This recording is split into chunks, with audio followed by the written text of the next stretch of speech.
They are focusing on providing crucial farming information and creating market linkages.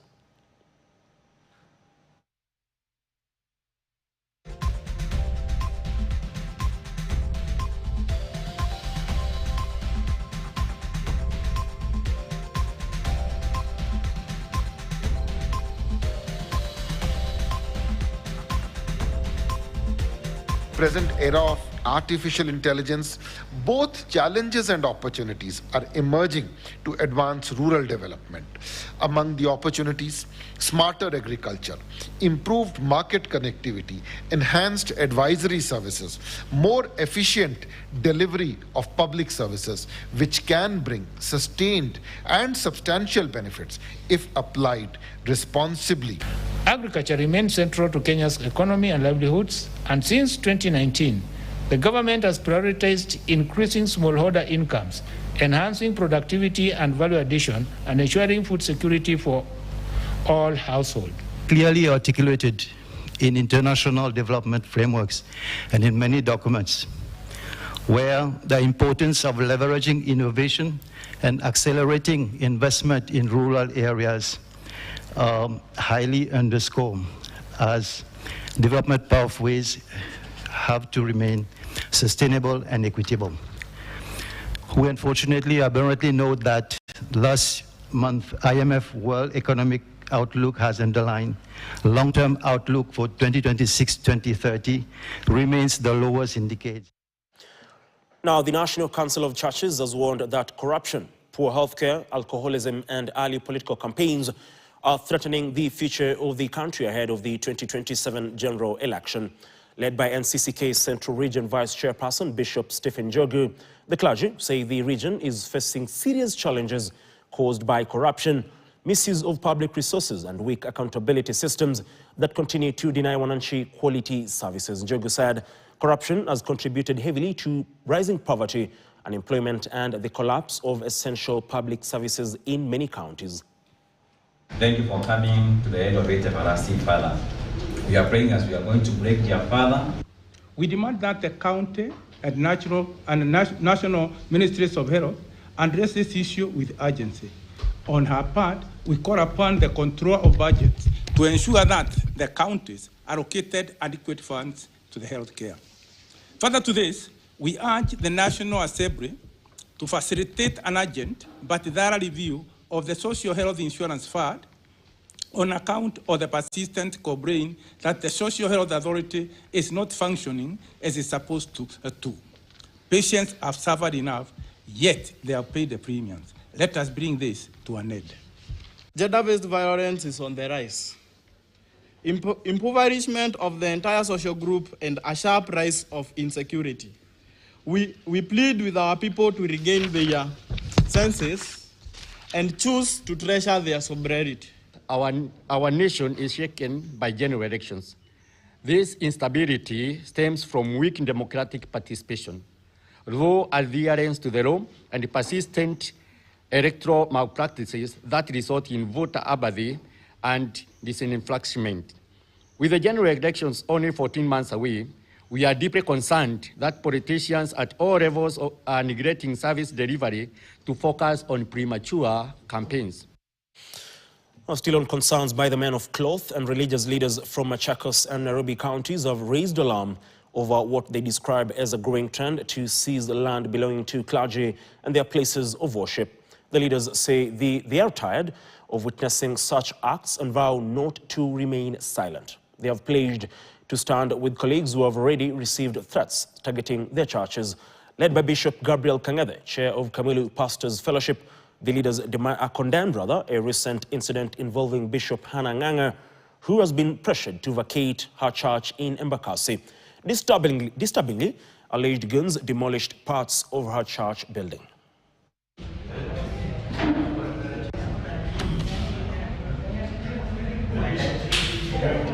Tumekuwa hapa for all those years.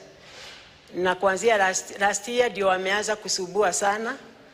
Na hata sijui jioni kutakuwa namna gani. In fact sijui ya kwamba kutakuwa aje, kuko wazi. Na tumekuwa tukitumia pesa wakati kumebomolewa kutengeneza, na hata saa hii inatupasa turudishe hiyo gate kwa sababu walikibia walikuja na wakakibia na hiyo gate. Tafadhali ni nyinyi serikali, muride mali yetu na mturide. Wakati wamekuja kulikuwa na watu wako hapa ndani na wangefanya madhara. Nimeongea kwa sababu I don't know what they are planning, that anything happens here. Mimi nimeongea ya kwamba the unique nature of the bill in question. In this case, we'll be saying that if you agree with the petitioners on the type of public participation that should be carried out in this case, there will be a valid concern that the court will not have taken into consideration the unique nature of an impeachment function carried out by the National Assembly. It is within this framework that we must analyze the unique nature as a time-bound legislation in determining whether the National Assembly satisfied its duties to facilitate public participation and involvement in the legislative process. Lord, if you take into consideration the unique nature of the impeachment function according to the National Assembly, you will find, without any doubt whatsoever, that the public participation done in this case was reasonable.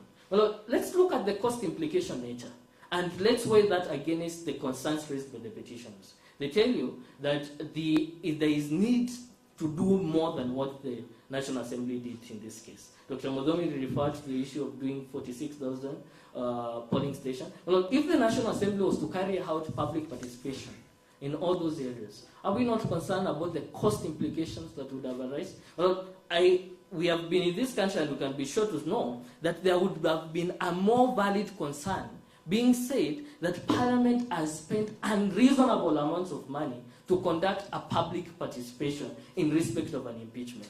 Because if that has to be done within those timelines, there will be monumental resources that have to be deployed there, and it will implicate other constitutional values on fiscal responsibility, on what needs to be done, yet the Constitution says facilitate public participation.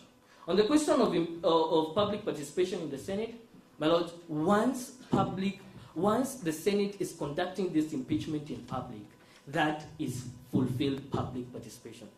The decision of your brother in Kawera Mwangaza confirms this, that the Senate cannot carry out public participation. Public participation is done at the Assembly's level, and that's what the Constitution says, Parliament. So when it says Parliament and National Assembly and Senate are both houses of Parliament, when one of them has already carried out public participation, on what basis will the Senate be carrying out public participation, especially given the unique nature of the function being done by the Senate in this case? It is sitting as a trial court. It cannot carry out public participation in that respect. So, my Lord, I think this contextualizes what is sufficient public participation in the context of an impeachment. The Supreme Court, if I was to interpret the words that it's saying here, public participation is reasonable where the public is aware. Is the public aware that the Deputy President is being impeached? Do they have a feeling of whatever is happening in that impeachment? Because the Supreme Court is avoiding a situation where a citizen will be embarrassed 2 years down the line after the impeachment was carried out. They don't know that the Deputy President that they thought was the Deputy President is no longer Deputy President. So, my Lord, will be persuading you on this basis that the public participation carried out in this case, and the enormous evidence that was submitted by the National Assembly in this case, satisfy that test of public participation. Let me revert now to the public participation in the context of the nomination and nomination and election. I'm using the word election very advisedly because the Constitution says in Article 149 that once the President nominates his candidate to fill up the vacancy of the Deputy President, the National Assembly shall vote on that nomination. But this issue, most importantly, was raised by members of Parliament. It is not something that was not raised by members of Parliament before the Speaker. A number of things were raised before the Speaker of the National Assembly on the date that the Speaker read this nomination to the members of the National Assembly. And they asked the Speaker, should we carry out public participation before we carry out this vote? There's the Speaker. Does the Public Appointment Parliamentary Approval Act and Standing Order 45 apply in this context of this vote that we are about to carry out? And the Speaker did a response to these questions. But this is communication number 54 of 2024. This is how the Speaker responds to this question.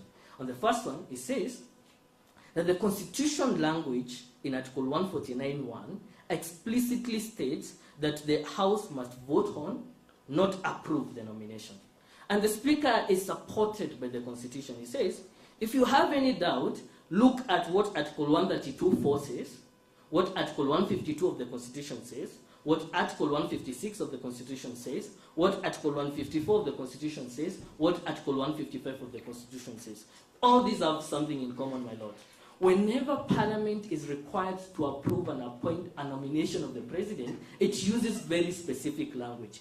And if I can use by way of example, in Article 132(4), because this is where the Constitution states of the provisions I've alluded to, it says this. Article 132(4) of the Constitution says, the President may, with the approval of Parliament, declare war and the other issues to do with performing any other functions, including nominating all these people. And I can go to the other example that I can use in this context, my Lord. It's Article 132(2). Article 132 says this: the President shall nominate and with the approval of the National Assembly appoint. That language is consistent in all these provisions I've mentioned. The President nominates and with the approval of the National Assembly appoint. But what is the language used in Article 149? The President nominates and the National Assembly votes. And the Speaker also says that is not the only instance we have in this Constitution where there is a vote that is carried out. He says, let's refer to Article 106. Article 106 of the Constitution requires the National Assembly and the Senate to elect their Speaker and the Deputy Speaker. And he says, in all these instances, we are not required to carry out public participation because it is an election. We are sitting as an electoral college to make this vote. I mean, look, there is no reason why not to understand this. And there is a lot of double speak on the part of the petitioners. When they want to tell you that their client or the first petitioner was a deputy president, they insist that this is an elective office. But all of a sudden, when it comes to filling that vacancy, they insist that this is an appointing office. How can that be the case? If the office of the deputy president, we decided it is going to be an elective office, in case of any vacancy arising in that office, it must be also an elective office. Why? Because unlike all these other people that I've mentioned, when the president nominates, them and Parliament approves, the president can dismiss them at his will. But the president cannot dismiss a deputy president once he has been elected into that office. The only way is that the way the first one was removed from office is the only way the second one can be removed from office. But therefore, if this is the determination that has been made by the National Assembly, we all agree in this room that the High Court has the last word on the proper interpretation of the Constitution. But my Lord, there is an interpretation that has been proffered here by a co-equal arm of the government. And I'm glad that the Supreme Court itself has had an issue with this. In the case of Owino Uhuru, we have attached that as authority number 10. The Supreme Court says that there are instances where you can defer to the decision made by a constitutional body or accord it a presumption of regularity. And the Supreme Court gives the condition that when you're going to apply when you're going to when you're going to defer to the interpretation by another co-equal arm of the government. And it says that if the decision is within the bounds of the law, that decision is to be deferred to or be presumed regular. If the decision followed established procedures, and in this case, the Speaker said that we are following the established procedures. We do not carry out public participation when we're electing the Speaker, the Deputy Speaker, or even the members of regional bodies such as IALA and the Pan-African legislature. those instances, no public participation is carried out. It is also a holistic and whole interpretation of the Constitution. If you agree with the interpretation accorded by the petitioners, you would be arriving at an absurd interpretation of the Constitution, because it would have the effect of invalidating all those other elections of speakers, deputy speakers that have been done, and even future in doing this. And most importantly, the decision of the Speaker in Communication number 54 was done in good faith. There is no evidence that has been adduced in this stage to demonstrate that this was not done in good faith. Well, having dealt with the issue of public participation, let me return to the fair trial issue and the authorities that have been alluded to by the petitioners. Well, they raise two fair trial concerns. They say that the first petitioner, impeachment, was expedited. They said it was done in whether it's godly or ungodly speed. But the point is that they say it was expedited, and this, they say, affected his due process rights. And two, they say that he was denied an adjournment, and therefore this was constituted a fair process issue. Let me start with the issue of an expedited impeachment. Luckily, again, Sonko raised this exact issue in his impeachment in 2020. He said that the speed within which I was impeached was ungodly, just as the first petitioner is saying this. And the Supreme Court dealt with this thing head on. What does the Supreme Court say in paragraph 135 of the Supreme Court decision? It says, his, and that is Sonko, complaint that the process was expedited can be answered simply with reference to Order 75 of the Senate Standing Orders, as well as Order 72 of the Nairobi City County Assembly Standing Orders, both of which set the timelines within which each step must be taken. No step was taken outside those timelines. Therefore, it means that without belaboring this issue of an expedited impeachment, so long, and we have already seen that the Supreme Court itself has already upheld the constitutionality of standing orders in the context of impeachment, whenever anything has been done within those timelines, there cannot be a complaint that this was an expedited or not. There is a binding precedent in that respect. Let me return to the issue of an adjournment. There are some decisive facts which we are missing the point in this issue. The point is this. There was an application for an adjournment. Most importantly, all the parties have been given an opportunity to canvass this application for adjournment. Compelling reasons have been given by the National Assembly, two of them. One, they say that this particular adjournment that is being sought has the effect of going outside constitutional timelines, which we have already seen the Supreme Court had said that these timelines are sacrosanct. And then they say, the National Assembly also says, no medical proof has been presented to you so that you can exercise your discretion favorably to this adjournment. So there are two compelling arguments that have been given here. The Senate is sitting as a body that must give a decision either way. It gives the decision after according them significant time. The issue was raised at 2:30. They adjourn up to 5. The Speaker actually asked for 5 minutes to write a ruling. He returned, that was 5:35 p.m. if you look at the Hansard. He returned at 6:06. He thought that this was a small issue. He goes and spends 30 minutes. And when he comes back, he actually says that this is a weighty issue that I've had to look into. And he says that I've looked at the application for adjournment. There are things I can do, there are things I cannot do. The only thing I can do in this context of this impeachment is that I can tell the Senate, because it is them to make that decision whether to adjourn or not, that the only thing they can do, they can adjourn up to 19th October 2024, because that is when the 10-day timeline ends. But they cannot adjourn to the 22nd October, that is the Tuesday, that Senior Counsel Paul Mwita had requested for. And therefore, the Speaker says the Senate should have this as a decision. And then the motion is actually moved by the leader of the majority. It is seconded by the leader of the minority. It is defeated. That is the decision that has been made by the Senate on this question. It could have gone either way. They could have agreed to adjourn. They could have refused to adjourn.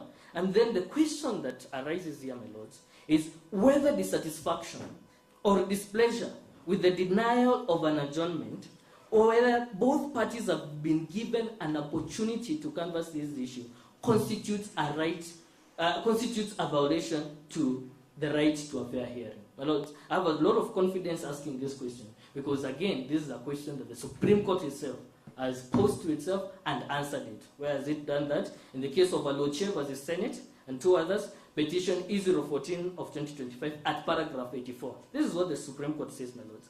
Lastly, on the right to a fair hearing and Article 50 of the Constitution, we have appreciated the reasoning of the courts below us and the opportunity granted to the appellant to present his case. The appellant was accorded a fair hearing by both courts below. And this is the punchline now that they have been liking. Displeasure with the final orders of a court, in this case, displeasure with the final orders of a Senate, cannot amount to a violation of the right to a fair hearing.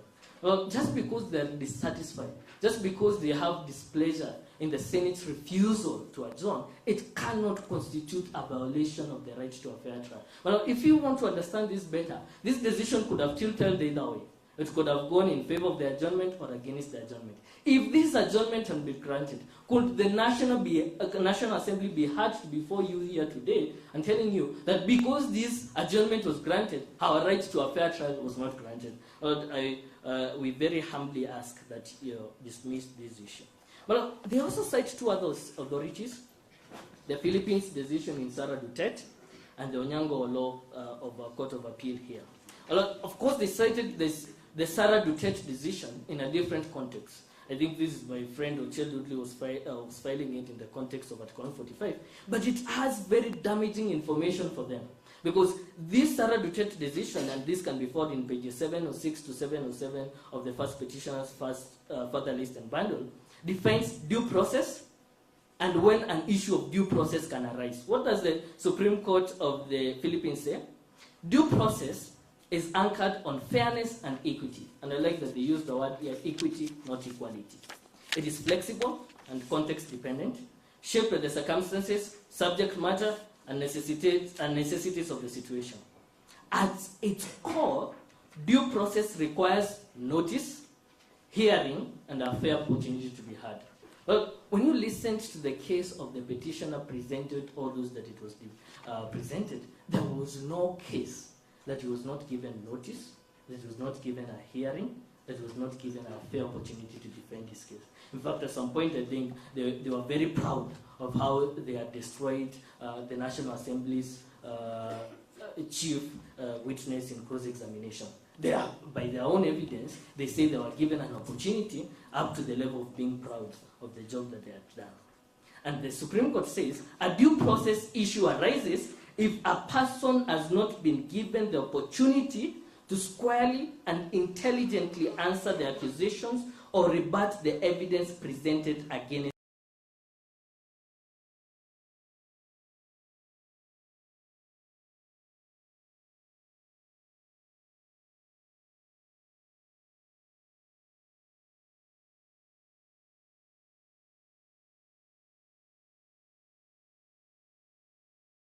Onyango law decision. This is good for us because in Onyango law, I think Professor Tom Ojenda made a very good argument in this. What happened in Onyango law? The County Assembly of Kisumu impeached Onyango law and sent him the impeachment motion on WhatsApp at 1:26 p.m. and told him, if you don't want us to go through this impeachment, come to the assembly. Of course, Onyango law tries to go to the assembly, it is blockaded. He cannot go there, he cannot prepare his defense, he cannot file his defense before the county assembly. What happens? At 3 p.m., they have already impeached him. So, two decisive distinguishing features in this case.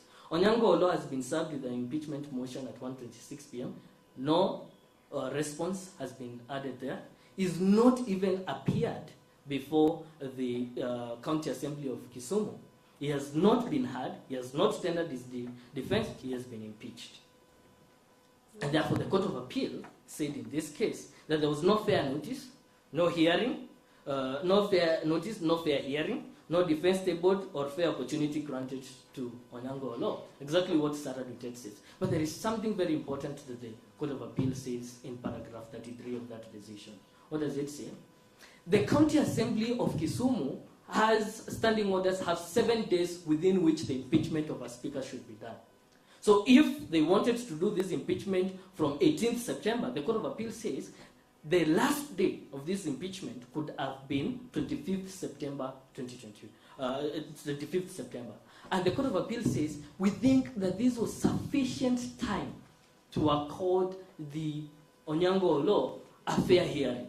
Now, this confirms our argument that the timelines that are already in the Constitution on the impeachment of Deputy President or the President are already fair in and of themselves, because they have the opportunity within which the person being impeached can tender their defense and be able to defend themselves with that. And we don't need to belabor that point, because in this case, that is exactly what happened.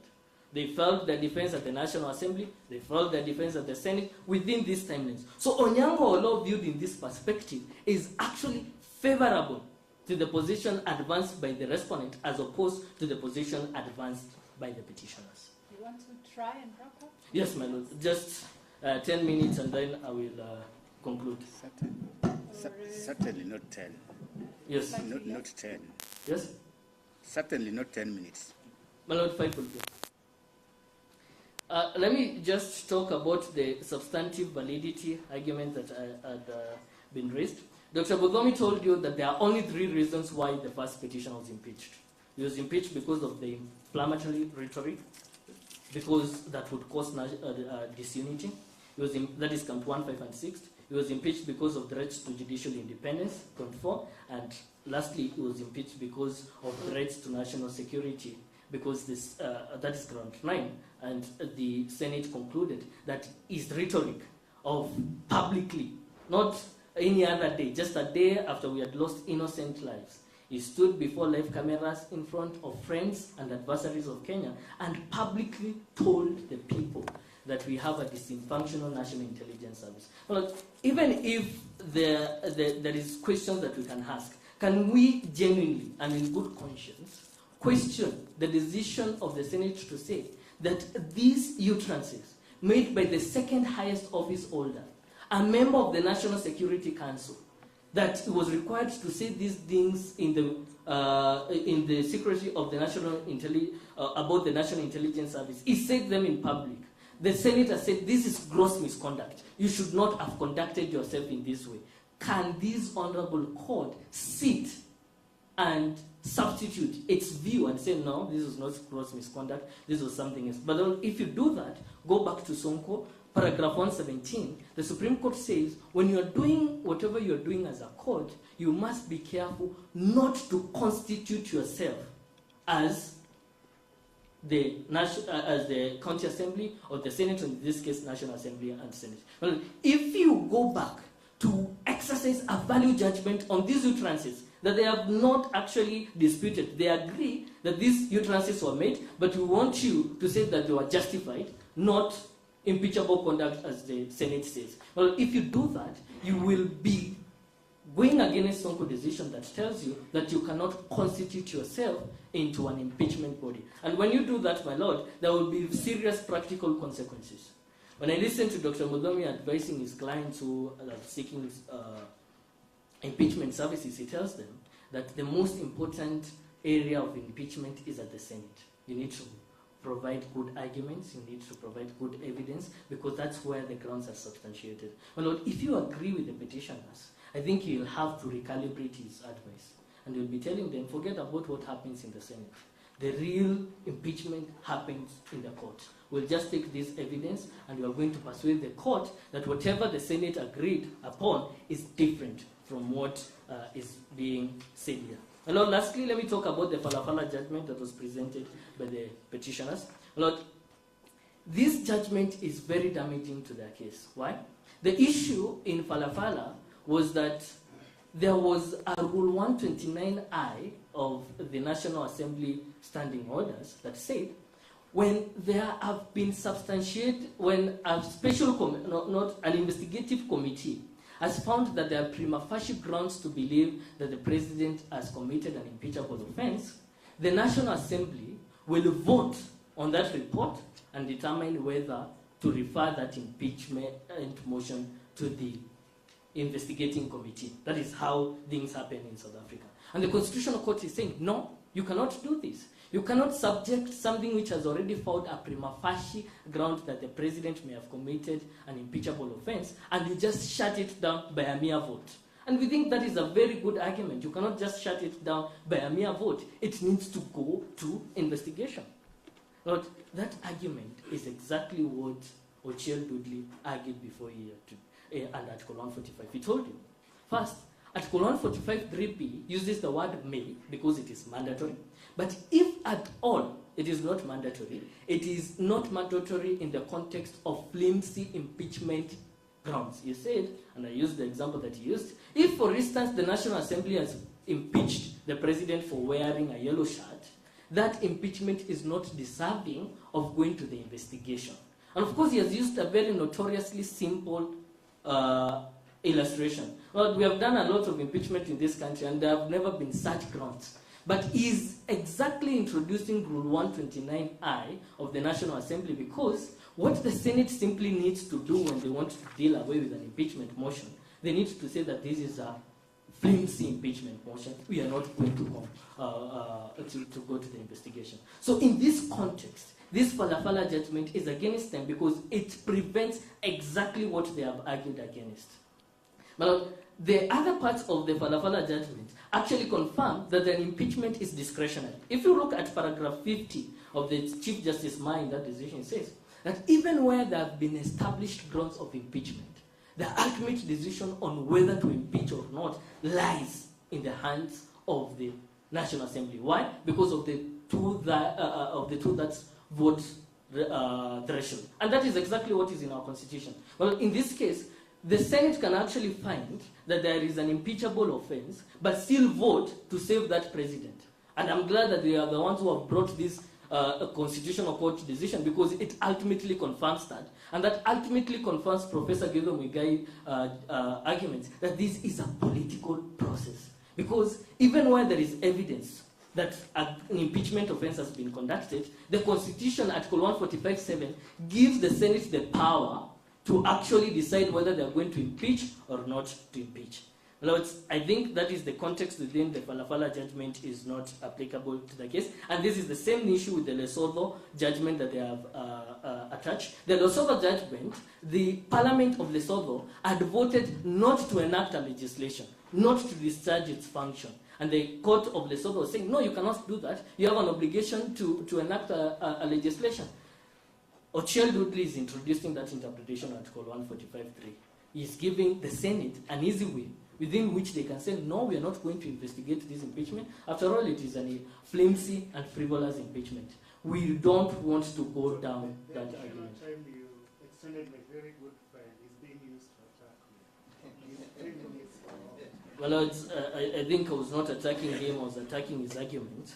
And I think I've delivered the point because he has been able to rise to respond to it.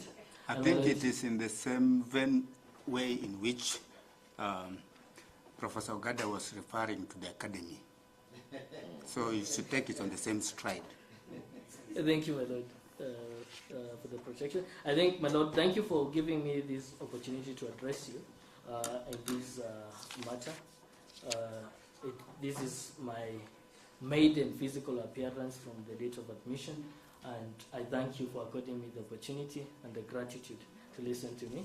I'd like to ask Dr. Mudomi and Nkulu to officially close. Thank you. Thank you. Before you close, I asked the question yesterday, and you attempted to answer it. Case by case, you have introduced what you call unique nature, which I think the same thing, by case, but in public participation.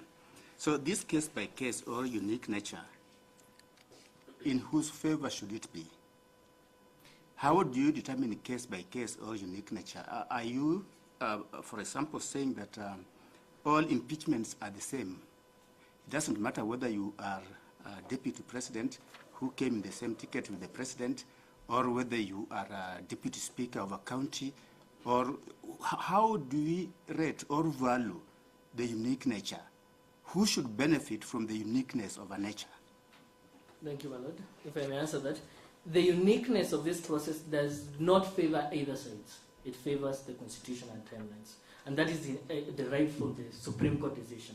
the Supreme Court said that this uniqueness has to defer to the timelines. Because if you look at paragraph 125, the Supreme Court is saying that this uniqueness must consider timelines. So what is unique here is the timelines. There are 12 days timelines. If there are 12 days timelines, and the impeachment has to be carried out in that particular case, the uniqueness favors what will be reasonable within 12 days. You cannot weigh it against a 1-year time period and say that if the National Assembly had 1 year, it would have done better or not. It is going to be favored to this timeline. Is uniqueness only limited to timelines? The unique nature or case by case, is it a submission that is only limited to timelines and nothing else? In the context of impeachment, my Lord, we want to say that unique timelines is the only objective test that we can have in this case. And then the other one now will be subjected within these timelines. We ask, if you had 2 days to carry out public participation, is whatever you did, was it reasonable in the circumstances of this case? And that is the argument that the National Assembly has been attempting to persuade you, that if you look at what we did, there were court orders that came. We had initially done it in 47 counties. Court orders told us to do it within 290 constituencies. We did exactly that within the timelines that we had been given, that we are aware that are fixed timelines. And therefore, within this is reasonable. Because, my Lord, if you look into the specific circumstances of each case, then you are risking to go into a subjective test on where you are going now to decide to favor each side or not. And yet you can have a timeline and ask, if this is the timelines, what has been done? Is it reasonable? And remember, the words that the Supreme Court is using here is reasonable. It's not perfect. It's reasonable in the circumstances of not every other impeachment, but in the circumstances of the timelines that are appreciate to each and every impeachment. Thank you. Thank you, my Lord. My Lord, that would mark the close of the submission by the second interested party. And I wish to state for the record, Kenson has been my pupil, and I'm very proud of him. Thank you. Thank you.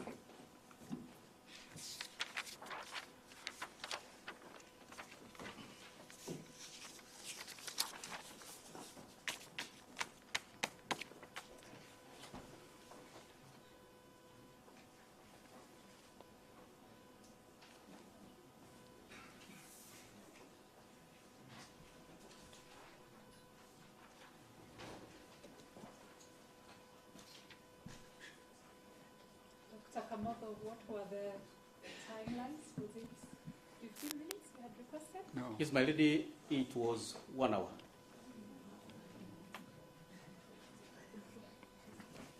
And it was never challenged at any point. I made that request severally, but either way, I will be efficient in the use of time. If I don't need an hour, I will definitely not use an hour. So you are not assisted by Dr. Kulu? You are not assisted at all because you said that 98% of your submissions would be covered by him. You are not assisted at all. Yes, they covered 5%. And I appreciate with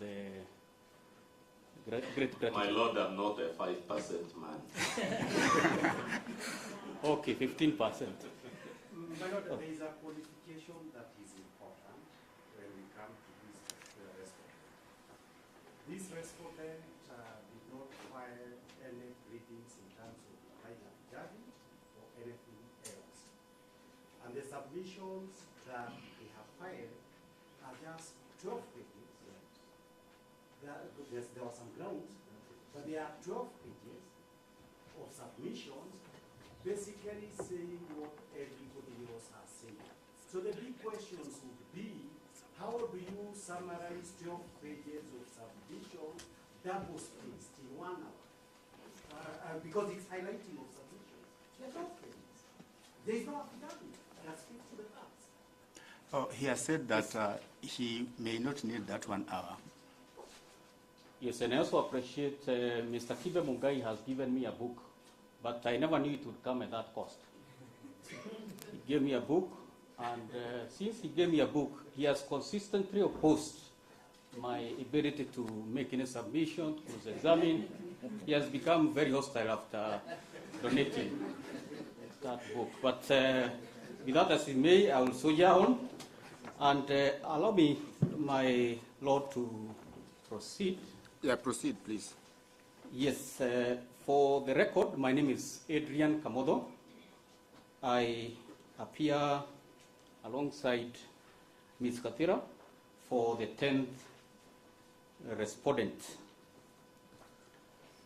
And so that there is no controversy about the 6th respondent, I do confirm that I do not appear for the 6th respondent because in any case the Supreme Court has held that he cannot be subjected to proceedings of this nature, and we would have expected that when leave was granted for amendment that the petitioners would amend the pleadings accordingly to eliminate the name of the 6th respondent. Now, a lot has been submitted by the respondents who have come before me, and for record purposes, I would say I associate with the submissions of the 1st to 5th respondent, the 7th to 9th, the 16th, and the 2nd interested party.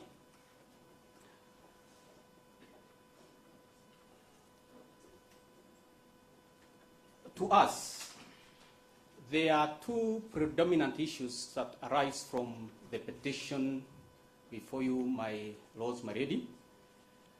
Notably, is the legitimacy of the impeachment process of the 1st respondent, and secondly, the propriety of the process that was used to fill the vacancy. Because I won't belabor the points that have already been made, I would first like to state that the impeachment process of a deputy president is wholly contained within the provisions set out at Article 150 and 145. And it is distinguishable from the process of removal of a county governor at Article 181, because the process that leads to impeachment or removal of a deputy president does not require any further legislative action. It is wholesome in nature as per the constitutional provision, meaning that you can use the constitutional provision without making advertence to any other statutory provision or any other legislation. This is because at Article 181, you'll find the process of the removal of the governor, the removal of a county governor. And it is significant that county governors cannot be impeached. There is no process for impeachment of a county governor. It's only removal that can happen as far as it relates to a county governor. So at Article 181, it provides the mechanism of removal of a county governor from office. And then at Article 2, it states that Parliament shall enact legislation providing for the procedure of removal of a county governor on any of the grounds specified in clauses 1. To date, we have only had successful impeachments of holders of the office of the county of a county governor. So, as the court makes its findings on the impeachment in relation to the deputy president, then there will be need to make that distinction and recognize that the Constitution itself is complete in terms of what should guide the whole process of removal of the governor, of the deputy president. Now, for this petition before you to succeed, it required the petitioners to adequately demonstrate that the impeachment process as conducted by Parliament did not follow the provisions of Article 145 and Article 150. Article 145 sets out in detail the process and how it ought to be carried out from the beginning, where it commences with a motion by any member, as long as a third of support is secured by a member. It is possible to commence the process by enumerating grounds, whether on gross violation of the Constitution, whether on gross misconduct or violation of the constitutional statute. Once that is done, the next step is that of getting a resolution of 2/3. That was done. So that process has not been in any way challenged, that the numbers were raised. It has also not been alleged that the motion was not transmitted to the Speaker of the Senate within 2 days. It equally has not been shown that the Speaker failed to convene, the Speaker of the Senate failed to convene the Senate within 7 days. What was brought as an issue is that upon the motion being brought to the Senate, it had to be subjected to a committee, to the committee route. But the Constitution at Article 145 is very pertinent, that it's only through a resolution of the Senate that the committee route can be taken. That was attempted, but the resolution didn't pass. So that option was completely extinguished, and what remained was the option of going through the plenary, which proceeded, and a resolution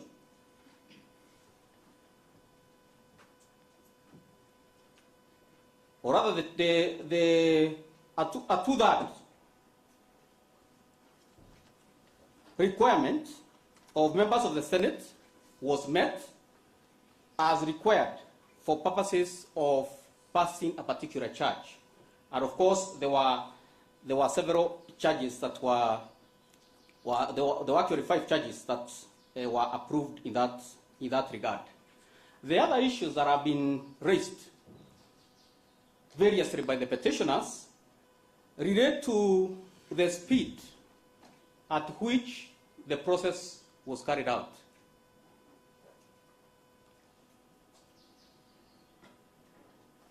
Ordinarily, the Constitution provides the timelines for each and every act that it requires done.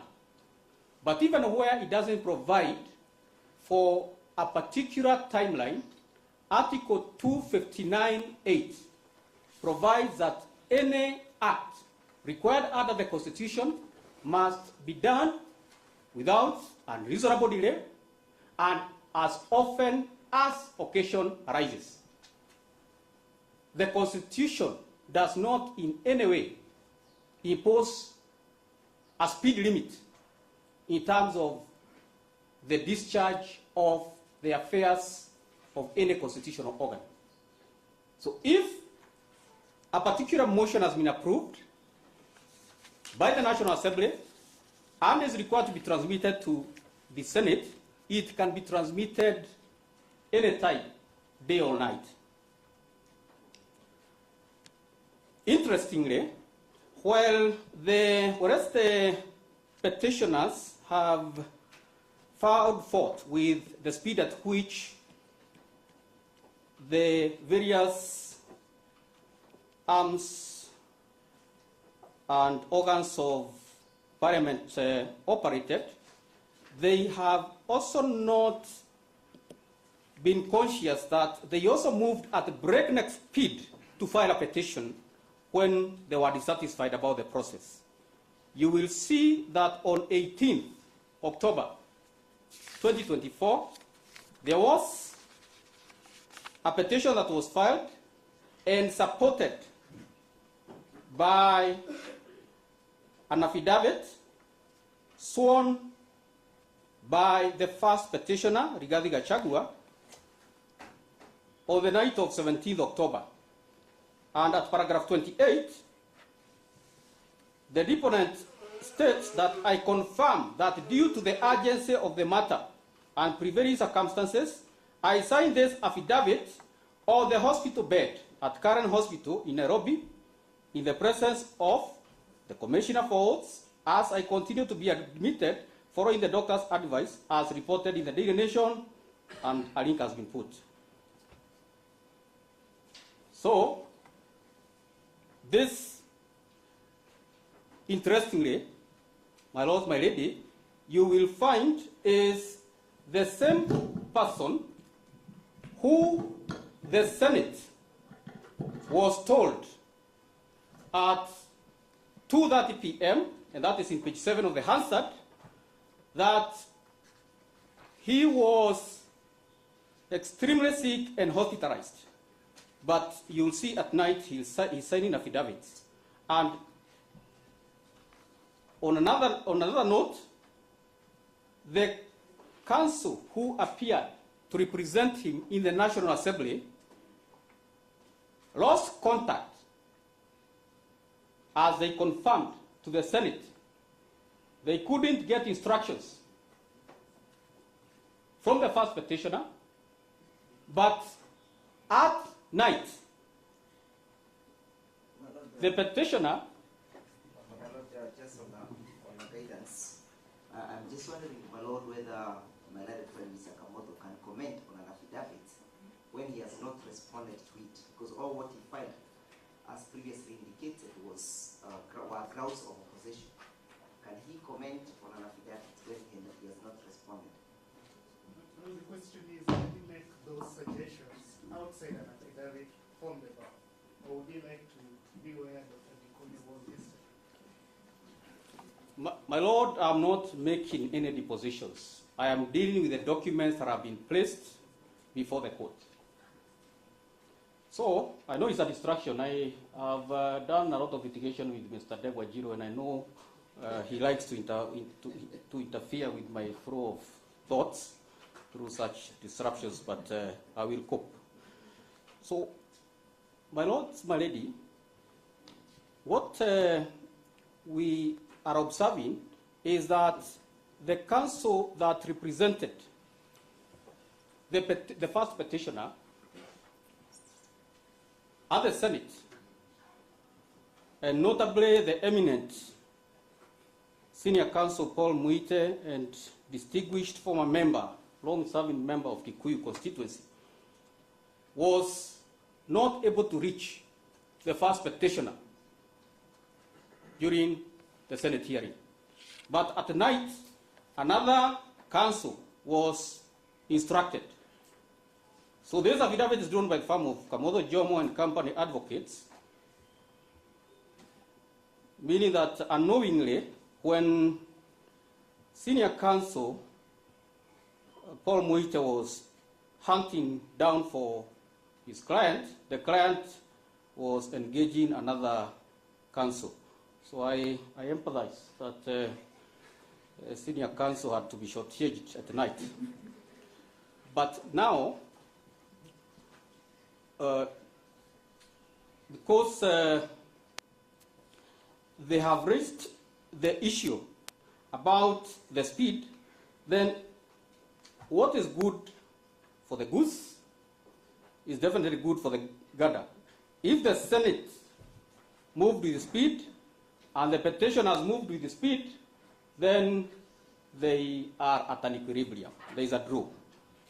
So no one can pose an issue as to the manner in which the process was carried out. There is an issue that was raised about fair trial, and reference was made about the right to appear and be represented by the council. It has not been shown that the right to appear was denied. In fact, there was appearance all through by the first petitioner and his counsel up to the point when the first petitioner went off the radar. All through, there was representation, and as has been submitted, the prejudice that was suffered for non-appearance of the first petitioner at the final stretch was to the prosecutors of the impeachment motion, because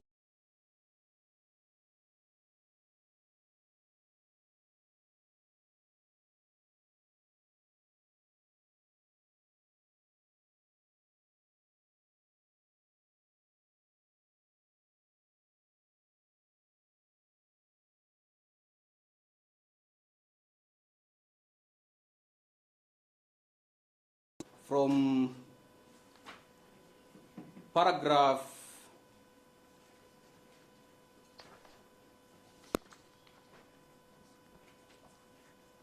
From paragraph 13 of that affidavit, the first petitioner indicates that there was a notice on public participation.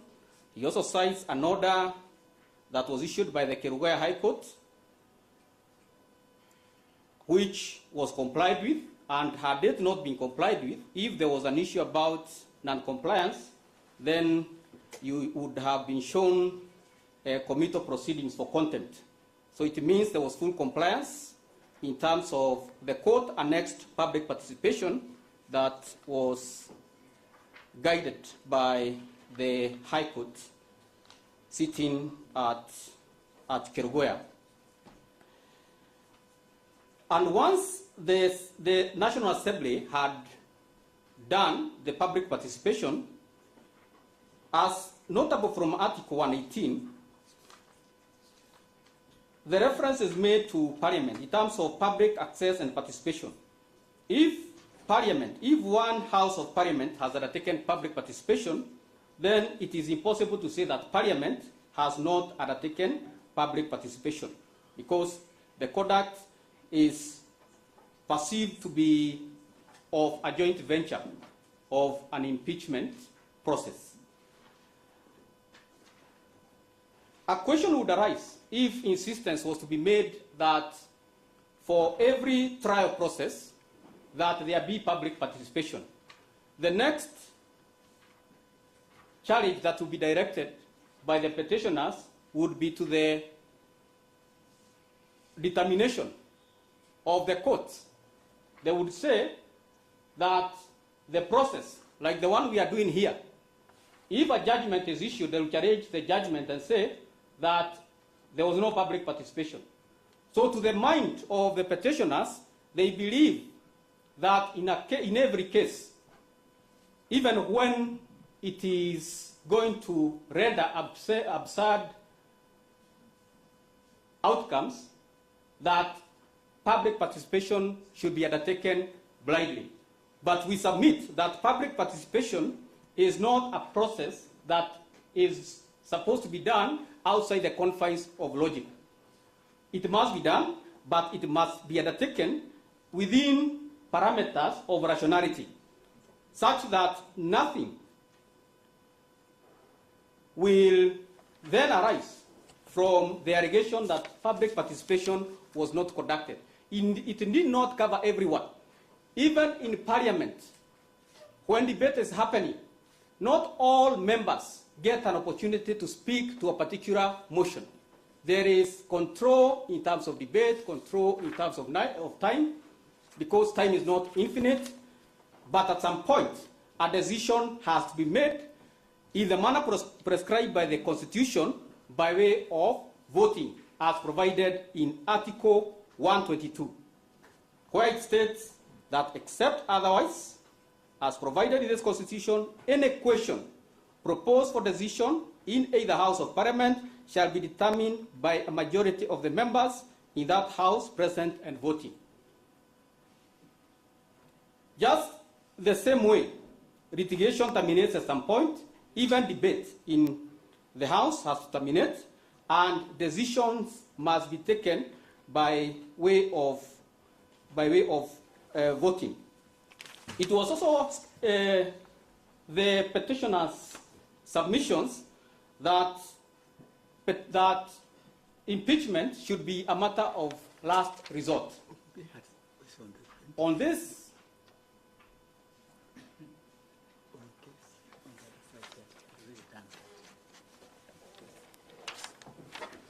On this position, we find the position taken by the petitioners to be outrageous, because you are told a person who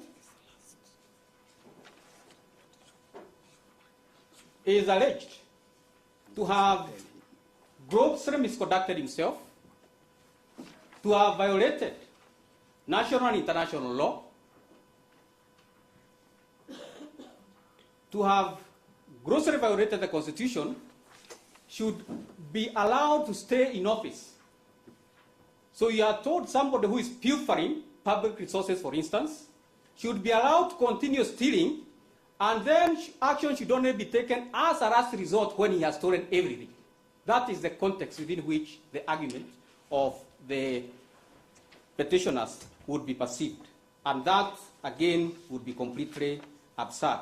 So for us, we submit that impeachment process is a fast and immediate resort when grounds are available for purposes of moving the process of impeachment. Now, my lords, my ladies, you are also told that the reason, and this is borne in the affidavit of the first petitioner at paragraph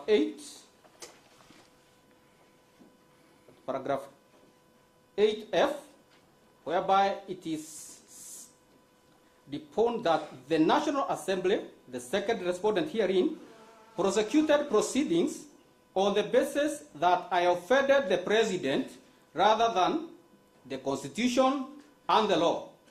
The object of impeachment exercise appears to have been to please the President rather than examine fidelity to the Constitution. This position is completely defied by the outcome of the process of impeachment. All the grounds that had any touch on the executive or where the President was mentioned, they all collapsed. And this is typical of ground number one, ground number two,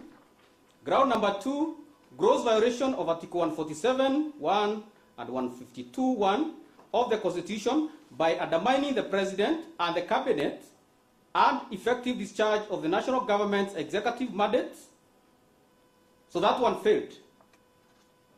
But to the mind of the first petitioner, it is the President who was after him. We go then also to ground number 10.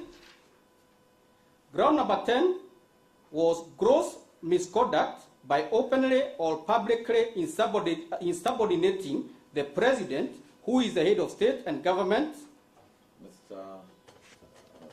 Doctor. Yes, ma'am.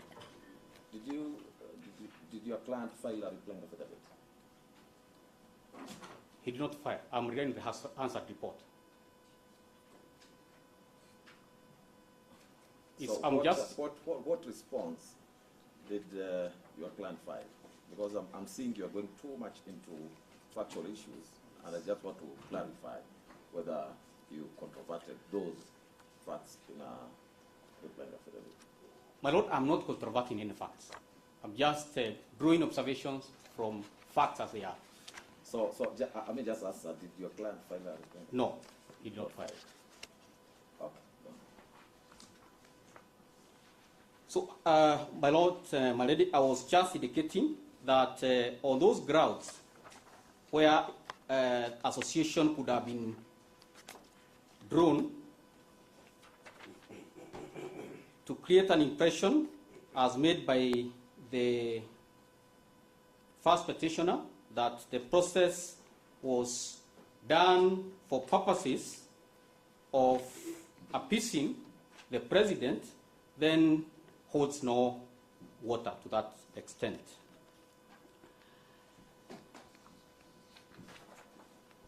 My Lord, again, that affidavit, you will find in that affidavit at paragraph 11, the ground number 7 has been attacked at length. Which affidavit is affidavit this? of the first petitioner, the one sworn on 18th October 2024. Yes, that is the exact issue I raised. You are responding to averments in an affidavit in a situation whereby your client has not filed a proper affidavit. Do you think that's proper? Yes, my Lord, because I am not challenging the... These are facts, these are documents, and my Lord, the petitioners have even brought books, and they have been admitted yes, to the record. but you see, Daktari, you have to choose. When you are served with an affidavit, you have to choose. If you decide to controvert the factual averments in an affidavit, is through an affidavit, another affidavit. If you decide to file a grounds, then you are limiting yourself to issues of law.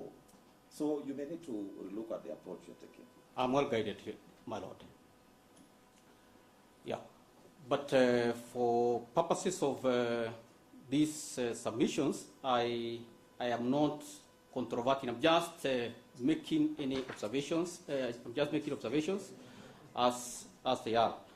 Without estimate, we also want to note that the issues that have been raised in that affidavit point to the position that we have all through been advancing. In other words, this petition, this affidavit, and petition for that matter, has fallen on its own sword because it has provided evidence that is in support of the respondent's view that the process of impeachment was undertaken in accordance with the law. I now shift to the next issue that arose, which now relates to the filling of the vacancy that arose. Dr. Kamoto. Yes, my Lord. You filed submissions. Yes, my Lord. How many pages are those submissions?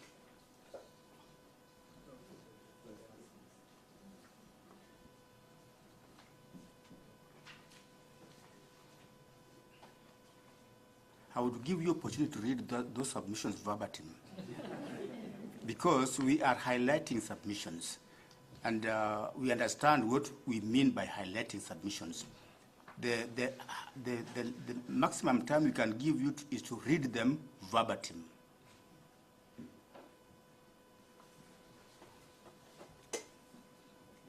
Yes, what I'm just doing is just expounding, because the issues, you find the first issue that we have addressed is brought out, the procedure for impeachment of the Deputy President. Then we have also talked about the standard of proof, whether it was met. Then whether the court can interfere with the process, whether the process was appointing. So basically expounding on the issues. It's only that when we are submitting, doing written submissions, unlike our counterparts, we are not too verbose. We just hit straight on the issue. And that's why they are counting the pages of my submissions when the game was not about the counting of pages. So I deem it unfair that the counsel for the petitioners would want to muzzle the voice of the 10th respondent. But, my Lord, I will be brief.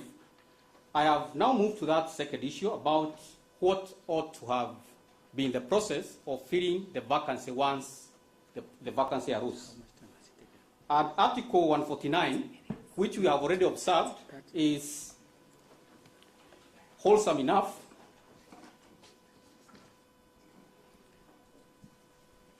It's clear that within 14 days after the vacancy in the office of the Deputy President arises, the President is to nominate a person to fill that vacancy. Was that done? And within the time frame, yes, it was done. And as properly distinguished by the learned senior counsel, Dr. Mudomi, the process for filling the vacancy under Article 149 is different from that at the general election time, which would require that some other processes be undertaken. So what is provided here is the name to be provided and to be voted for within 60 days. Was it done? We submit it was done in utmost compliance with the provisions of the Constitution. And that being the case, then the whole of the petitions, all the consolidated petitions, would fail to raise any material issue that would warrant the court to interfere or disturb the position taken by the Parliament in terms of impeaching the first petitioner. So that we draw to a close, I will invite briefly Ms. Kadira to summarize on our position. I thank you, my Lord. Through the permission, Dr. just a minute, through the permission of the presiding judge, I need a clarification or your thoughts on something which you've talked about.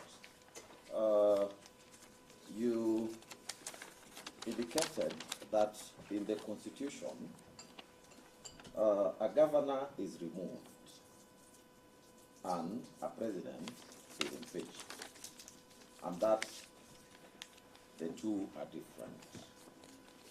Now, apart from the diction, apart from the use of the words governor and president, and the processes, the differences in the processes, do you think there is any difference on the effect of either removal or impeachment?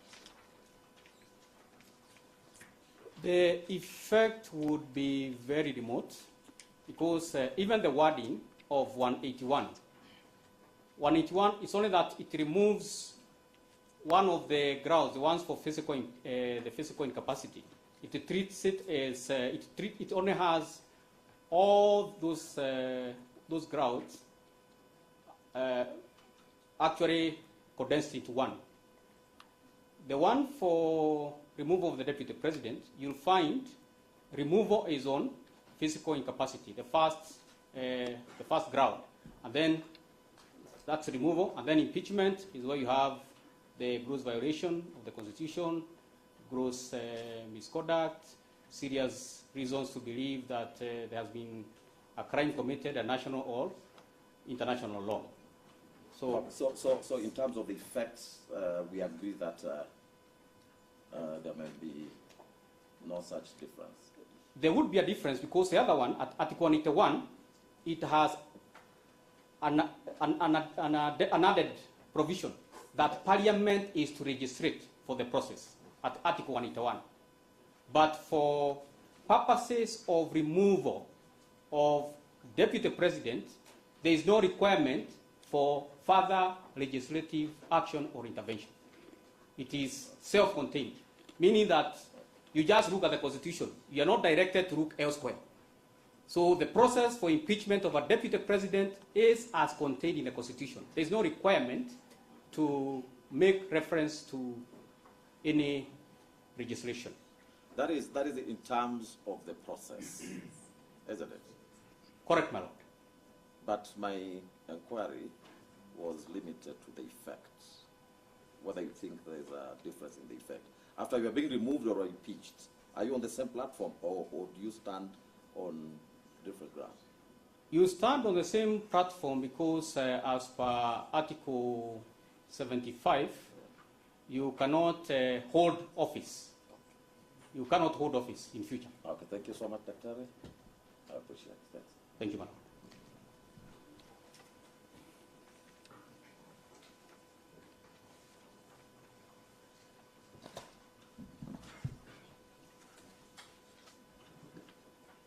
My lords and ladies, Ms. Kadira, I appear alongside my senior Dr. Kamodo for the 10th respondent.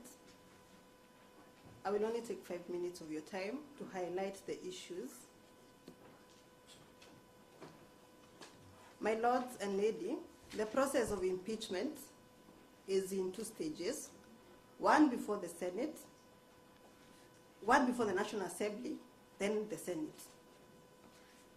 And it is a discretionary process, a political discretionary process. Thank you, Senior Counsel. And as held by the Supreme Court, this court will be very reluctant to interfere with the discretion of the Parliament under the political question doctrine. The question then is, under what circumstances can a court of law interfere with the discretion of Parliament?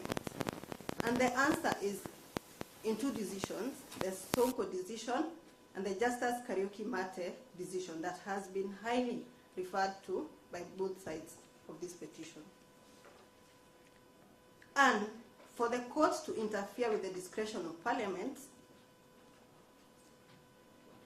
the same has to be on question of whether or not the Constitution has been breached. Specifically on what rights of the petitioner were infringed by Parliament during the 2 stages of impeachment.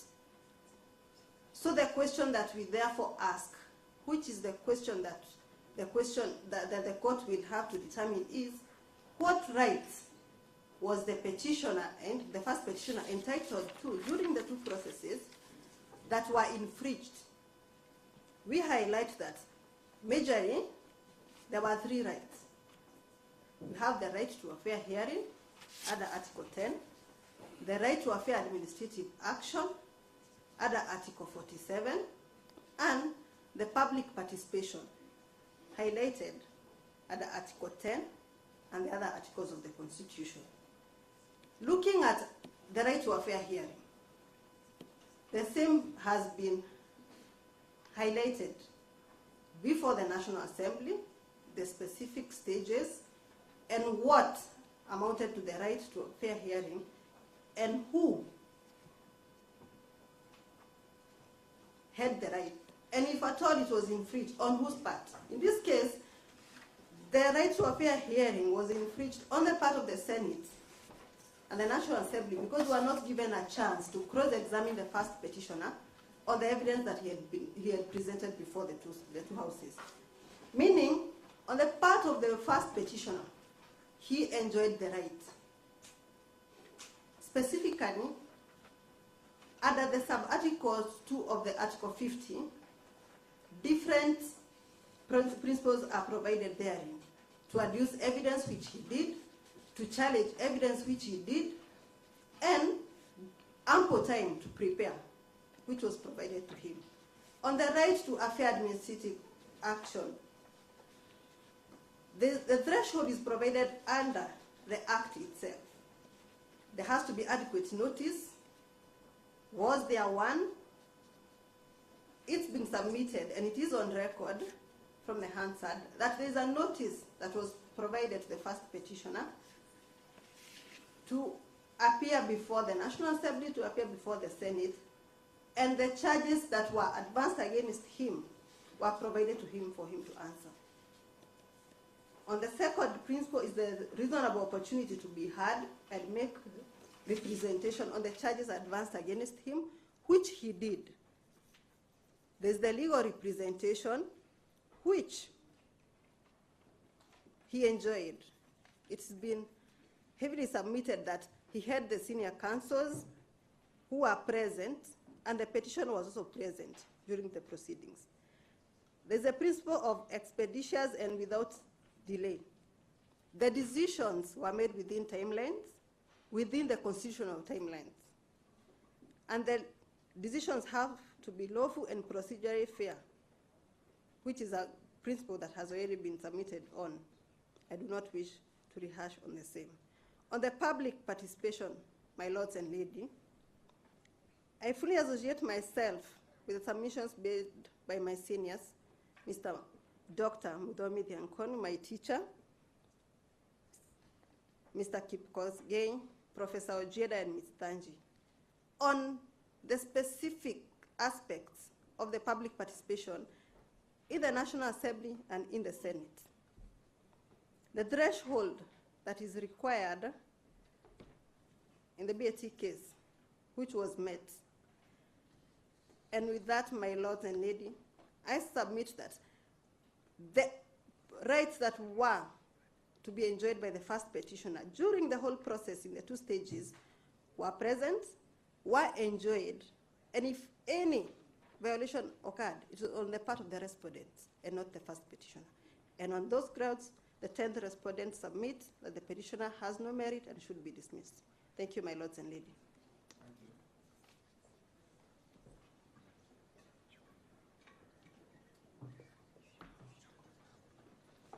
My lord, that should mark the end of submissions on the part of the respondents and the interested parties that are opposed to the petition.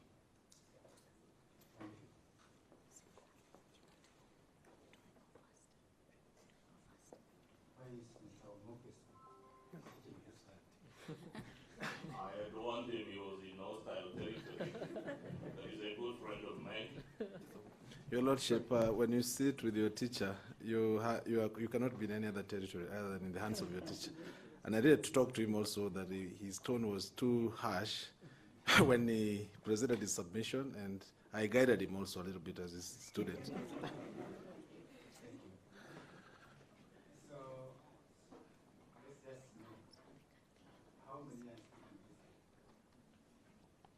My Lord, for the first petitioner, my name is Ochiel Dudley. It falls on me to take the rejoinder for the first petition, and my learned friend, Mr. Masharia, will join me on that duty. And senior counsel will wrap up. My Lord, we were requesting for about an hour if the court can afford it. Yes, for the three of us, the first petitioner's team. Yes. And my Lord, as indicated before, it's still online. Yes, My Lord, I am still in line too. My Lord, Njeri Maina, I was requesting for only 10 minutes to respond to the issues that Council raised pertaining my character. We have said that parties who wish to join could file these submissions. My Lord, I understand that you had given instructions. My colleague, Muge, took the directions that I was to respond specifically on the issues pertaining my character. My Lord, as you can see, the cameras are on. You can imagine the number of people that were watching as I was painted as a sort of warlord before this bench. It is critical, my Lord. My Lord, that's not an issue that is available to do in a reply. A reply is traditionally on matters of law. Our character or lack of it, it's not really something that will be spoken to. I was also going to suggest, my Lord, we have various priorities.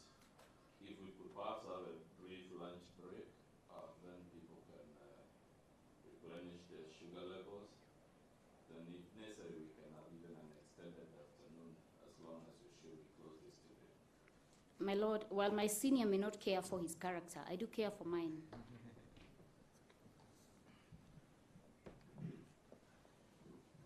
My lord, I would plead with this court to take into account that our opponents responded to the petitioner's case orally in court, together with the court of the public opinion. All we are saying is that, yes, let us shorten our respective replies to those responses that were made orally in court. We will shorten, but allow us to do so orally in open court. Thank you. We'll give you, because we are not obliged to explain to you our circumstances, which apparently you don't want to hear or to know about. I'll give you 1.5 hours to respond orally to the responses. And we're not going for a break because we don't have that time. Thank you, my lord. My lord, my name is Ochiel Dudley, and I rise to make a rejoinder. Keeping first things first, my lord, let me first of all briefly dispense with 3 matters of first principles that came from the submissions by my learned friends, senior counsels Githu Muigai and Mudomi Thiankol. My lord, let's face it, the suggestion by senior counsel Dr. Thiankolu and Professor Muigai that when you are hearing us on the interlocutory matters, you, with finality, decided the meaning of Article 145 is a suggestion that is repugnant to justice and morality. My lord, that suggestion that an interlocutory court can determine disputed matters at that stage defies the logic of Uhuru Highway Development versus Central Bank of Kenya, holding that opinions expressed on the merits of a case at the interlocutory stage do not bind the trial court when hearing the matter on the merits. The trial court, I quote, is bound to ignore the findings and to apply its mind afresh to the decision of the issue. My lord, it doesn't matter whether the suggestions come from the Court of Appeal or the Supreme Court on interlocutory matters. You must apply yourself anew. The other matter of first principle came from Professor Githu Muigai on his ambivalent stand on whether he should intervene or not. At some point he said there's a dilemma. If you intervene, it's bad. If you don't intervene, it's bad. My learned friend, Mr. Gumbo, suggested that you await the voters' help in 2027 in determining whether the Article 145(1) threshold was met, even though it uses legal terms: gross misconduct, serious grounds, and gross violation. My lord, on that dilemma, there's Cohen versus Virginia declaring it, and I quote again, a treason to the Constitution for a court to decline a jurisdiction it has, much as it is a treason to the Constitution to take a jurisdiction you lack. My lord, unlike Parliament, a court cannot avoid a decision because it approaches the boundaries of the Constitution, ditto political questions. My lord, the last matter of first principles that I turn my mind to is Professor Githu's invocation of Mongare versus Attorney General concerning Professor Odek's warning about history. My lord, when that case was cited, I wonder, why is this case so fundamentally, why does it have such a fundamental principle, but it's so rarely cited? Then I went and checked on Kenya law. Mongare versus Attorney General has been cited 7 times in 12 years. It's a 24th January 2014 case, and obiter dictum responding to the submissions of Nzamba Kitonga Senior Counsel Professor Odex chooses to say something about the use of historical material in constitutional interpretation. My Lord, a month later, a month after Mongare Court of Appeal, the Supreme Court decided read the matter of Kenya National Commission on Human Rights, and at paragraph 26 of KNCHR, the Supreme Court accepted the same arguments that Odek J in his obiter had rejected in Mongare, and the Supreme Court mainstreamed the use of history as a part of the holistic interpretation of our Constitution. And so, my Lord, you must go back to Bomas, go back to the Kilifi draft, go back to the Wako draft, and see what the debate was about. 9 months after Mongare, in the vetting board case, where the Supreme Court cites Mongare for the reasons, it impliedly again overrules the Odex warning about history. My Lord, you're told to interpret the Constitution like a will, like a contract, like a mortgage, a document that tells us that I am always speaking. The Constitution is always speaking. You must interpret it in context. You must interpret it purposively. You must interpret it holistically. You must consider the history, the issue about the place of the deputy president, the concern that I told you about in the CKRC for mechanisms that make sure that impeachment does not become a tool for political maneuvering, but remains a sacrosanct constitutional process. My Lord, in the alternative, even if Odex obiter were the ratio desidendi, this case meets both limbs of the test that he has at paragraph 132. He says that for a court to use the travaux préparatoire, there must be two grounds met. One, the material must be publicly accessible. And two, the travaux must clearly and indisputably point to a definitive legislative intention. One, publicly accessible material. Two, that using the travaux would clearly and indisputably resolve the dispute. This case meets both limbs of that test. One, my former employers, Kenya Law and Katiba Institute, have both ensured that these draft constitutions are publicly accessible. If you go to Kenya Law, if you go to Katiba Institute website, you'll find the Bomas, Gai, and other draft constitutional instruments. Number two, looking at those drafts, you'll find that this committee, my Lord, it's not about the shall or the may. You're making a constitution. You're not debating verbs, modal verbs, auxiliary verbs. Do we use may or shall? It's about the structures, the processes. You're debating which body should investigate, who should appoint. So that's why at some point it is the Speaker to appoint. Then at some point it is the Senate to appoint this committee. It was about who appoints it. Then at some point the National Assembly say the National Assembly will appoint. So when you look at the historical material, as you must, you will find that it resolves that issue. My Lord, on the issue of Article 145, there was a landslide of constitutional magnitudes triggered on the 9th of October, 2024.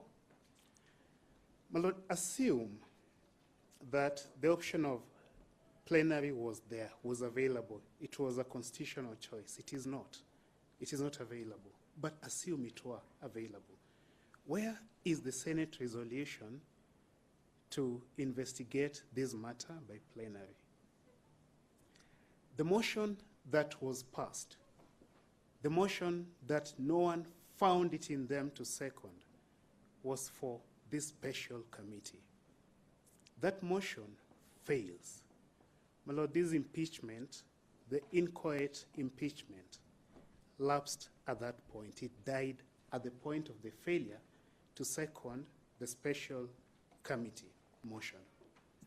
The Speaker does not direct another motion for plenary, assuming plenary were an option available. The Speaker directs that the motion to form the special committee has failed. Pages 48 to 52, Speaker, affidavit of Jeremiah Nyegenye, Senate says we are going to investigate this, to hear in fact. It doesn't use the word investigate, which is a constitutional word for that stage. It says we are going to hear this by plenary, like we do for governors. My Lord, we agree with Dr. Kamodo that the procedure for governors is different from the procedure for the deputy president.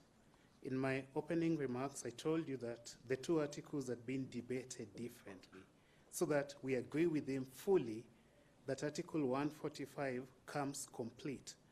My learned friend and younger brother, Mr. Mutaidia, suggested to you that there's no difference. My Lord, if there were no difference, these makers of the Constitution were legislators, including our team leader, Senior Counsel Paul Mwite, and they sat in plenary at the CKRC. They also sat in committees, in the working groups. They didn't know the difference between plenary and committee, so that they could use, by using the word may, imply that you can read the words plenary into that article. My Lord, by refusing to form this special committee, Senate moved this process from Article 145(2), when the motion came in, all the way to Article 145(7). My Lord, if you look at Article 145(4), the special committee must investigate the allegations and must do so in 10 days. The Speaker of the Senate collapses those 10 days into two sittings, 16th and 17th, and they are done. So they investigate there, and then they sit over their own investigations. My Lord, Article 145(5) requires a hearing. You must be heard during that investigation over the 10 days. That was taken away. Article 145(6) requires a report indicating if or not the allegations have been substantiated. Where is that report before you? That report is not there. 45(6) requires the special committee, not plenary, to indicate if or not the allegations have been substantiated. To report to the Senate is a word the Constitution uses. And my Lord, even if the 10 days borrowed from Article 145(3) applied to the plenary sitting, the Speaker and senators denied the Deputy President the balance of the benefit of those 10 days. My Lord, Dr. Thiankolu told you about the parade of horribles, the fear of constitutional processes without timelines. My Lord, Article 259(8) of the Constitution tells us that where no specific time is provided, then you need to perform the function without unreasonable delay. And Rule 12 says that after the committee reports, my Lord, and Senate is now hearing the Deputy President at the second hearing. That article has two hearings. 145(4) he's heard in investigations for 10 days. 145(6) is heard on his defense to the charges that have been substantiated. Two hearings. Now, the point I was making is that, yes, about Rule 12. My Lord, Rule 12 said that the second stage hearing, the hearing will be held from day to day until the Senate votes on the matter. My Lord, that's language you are familiar with. The court has heard us from day to day until the conclusion of this matter today. So the parade of horribles is really, my Lord, nowhere. And my Lord, because of that cascading failure, the failure to form a crucial committee that we can see in all constitutional drafts, that we can see in all democratic countries, the inquiry panel, you being addressed on Falafala, but they don't want to tell you about that there's a mandatory inquiry panel in South Africa that also investigates, the House Judiciary Committee that also investigates in the US. My Lord, not to rehash my primary arguments, and also coming to Onyango law, the respondents have tried to. My Lord, I've already noted what the court wants me to do, and I'll do it. My Lord, my respondents could not distinguish Onyango law. If Onyango law was about unfair hearing, so is this case. And on the Duterte case, which was cited to you by everyone, my Lord, all 13 judges in Duterte take up jurisdiction and nullify the impeachment. But Duterte is cited to you as saying that he should not take jurisdiction, that it's a political case. My Lord, if you look at the lead judgment of Leonen, he says that it's a legal, political, and constitutional procedure. It is not purely political. It must comply with the Constitution. And that, obviously, sham complaints must be dismissed immediately. These involved sham complaints that needed to be dismissed immediately. My Lord, the decision that is cited to you is the decision of Hernando J., one of the judges who write separate opinions, and it is his obiter dictum. His ratio decidendi concurs with the majority that the court not only has jurisdiction, but that impeachment is also a legal process. My Lord, what they cite to you as the court's decision is the court's framing of issues. The court is saying, here in this case, you have challenged how this was done. We will not tell Senate how to handle the merits. We will not speak about the merits. It was not the ratio of Hernando J. in the Duterte case. My Lord, the jurisprudential gods must be crazy. On 8th of May 2026, while my learned friend, Professor Gideon Mugai, took the podium to tell you that you should shirk jurisdiction, the EFF court was delivering its decision asserting jurisdiction, both over the process and over the vote of the National Assembly. That's precisely what you're told not to do. You're told don't substitute your judgment over the vote, supermajoritarian vote of Parliament. Well, that decision, you won't believe it, at paragraph 49, also interpreted the word may, Maya Chief Justice, in the EFF case, the Falafala judgment. And she says, I quote, that may does not always imply the existence of a discretion. My Lord, Maya also says at paragraph 38 that the Constitution itself requires judicial intervention by the court. My Lord, 3 months before Maya, the Lesotho case that has been cited to you also took up jurisdiction over Parliament and directed Parliament to enact the legislation. And my Lord, how ironical the law is sometimes. The word may also came up in that decision. The word that you're now being told means discretion in all cases, even if interpreting it as discretionary leads to absurdities of untold proportions. In that case, the Lesotho case, Mojapela case, my Lord, the court held that although may generally connotes discretion, you must look at its purpose. Remember here you're being told that the Constitution is a dead letter law. Don't look at its intention. Don't look at its purpose. Interpret it like a mortgage. My Lord, my learned friend, Dr. Thiankolu, took the stand and told you that no country has ever interpreted may to mean shall. He cited Australia. And I wondered if it looked at our further bundle of authorities. We have a case from Australia saying the same thing that our court has also said, that whether may is permissive or mandatory depends on the context.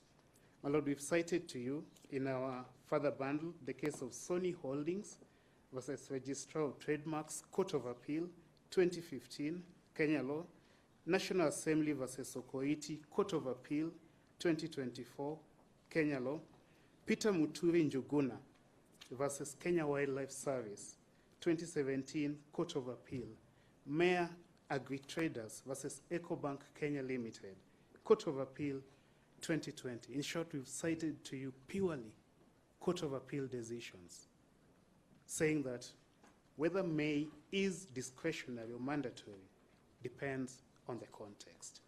My Lord, so look at Article 145, make the may discretionary, and look at the cascading failure. Look at Article 145 3B, make the may as mandatory. A committee must investigate these charges and look at the effect. My Lord, that article is simply sequential.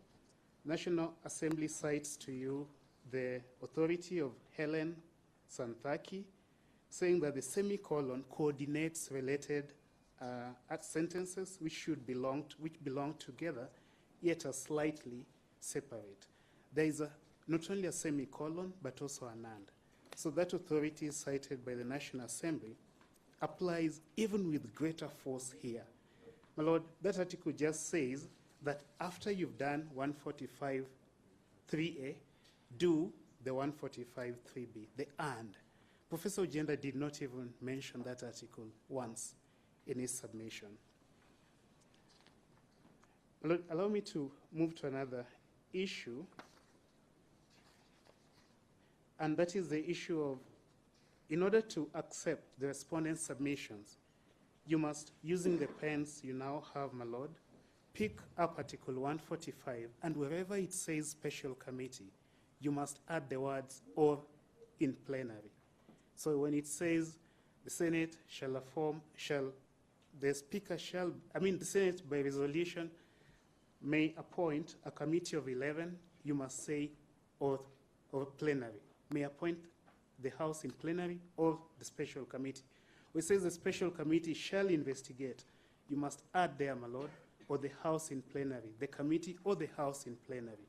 When it says the special committee shall hear the Deputy President during the investigations for 10 days, you must say the House in plenary or the special committee of 11. My Lord, Professor Ojenda substituted that special committee of 11 with the House sitting in plenary as 68 members.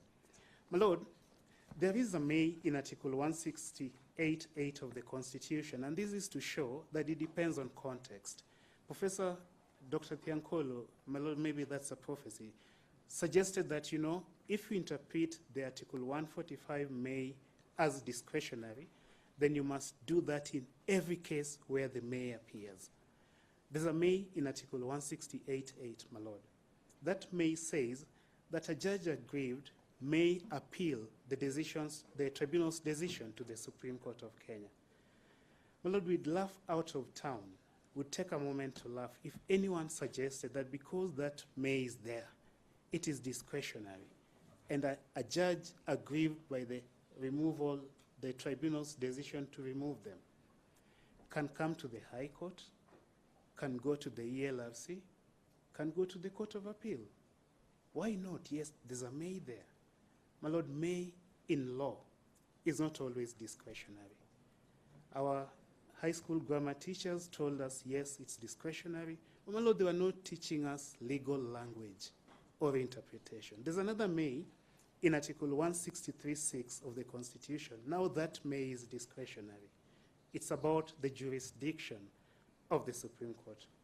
My Lord, the case from Lesotho told us that may can confer a discretion or can confer a duty and a power. So the Supreme Court has discretion to give advisory opinions under the may in Article 163(6).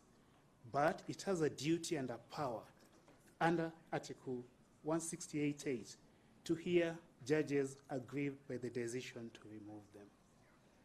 My Lord, my last issue is this one, and this is about the drafting history of Article 145 3B and the way it conclusively addresses this dispute.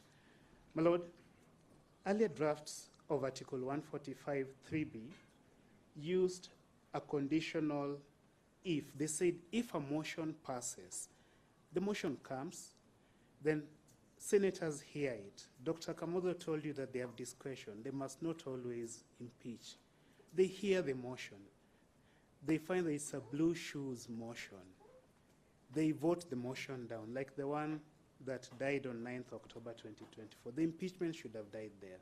They don't have to appoint the special committee. Why?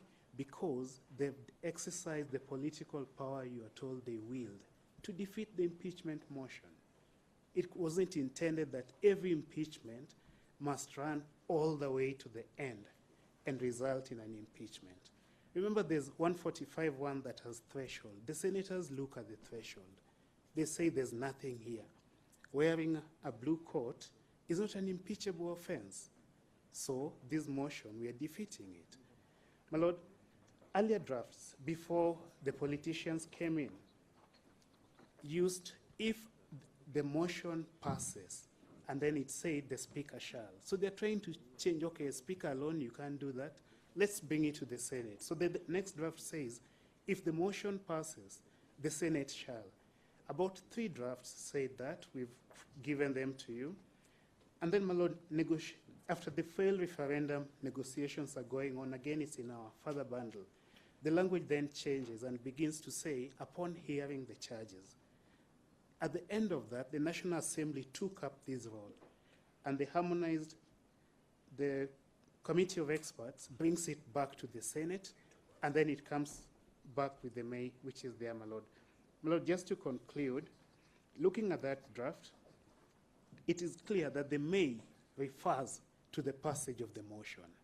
If the motion passes, the Senate must then appoint the special committee. My Lord, I close with the relevance of gubernatorial cases, and I rely on the submissions by Dr. Kamodo on that those two processes are entirely different. At any rate, in Sonko, this court warned about the potential for a plenary investigation to be fused into a mash that becomes a lynching mob. And no one told you about the Senate Digest. No, none of them, not my friend Mukele Moni, not Ms. Thanji, not Professor Ojenda. The Senate, in its digest, which we placed on record, recognizes this warning. My Lord, this petition leads to one inevitable outcome, and it's being allowed, my Lord. My Lord, allow me to close by a quote by Shakespeare, that looking at all these, what has happened here, the substantive, the procedural violations, Rigathi Gachagua was a man more sinned against than sinning, like King Lear in Shakespeare. My Lord, may I request you to invite my learned friend, Mr. Macharia.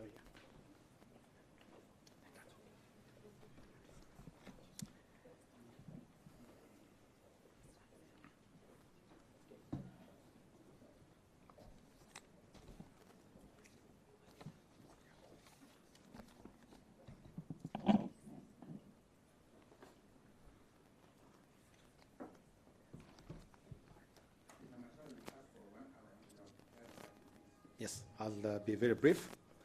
I go straight to deal with summary matters so as not to waste time.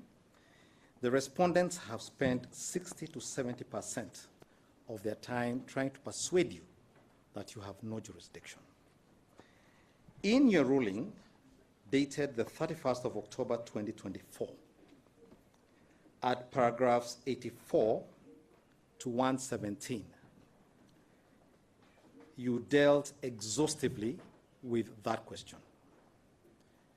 You emphatically found, and I in particular refer you to paragraph 116 of your ruling, that you had jurisdiction and that the questions before you are both political questions and constitutional questions.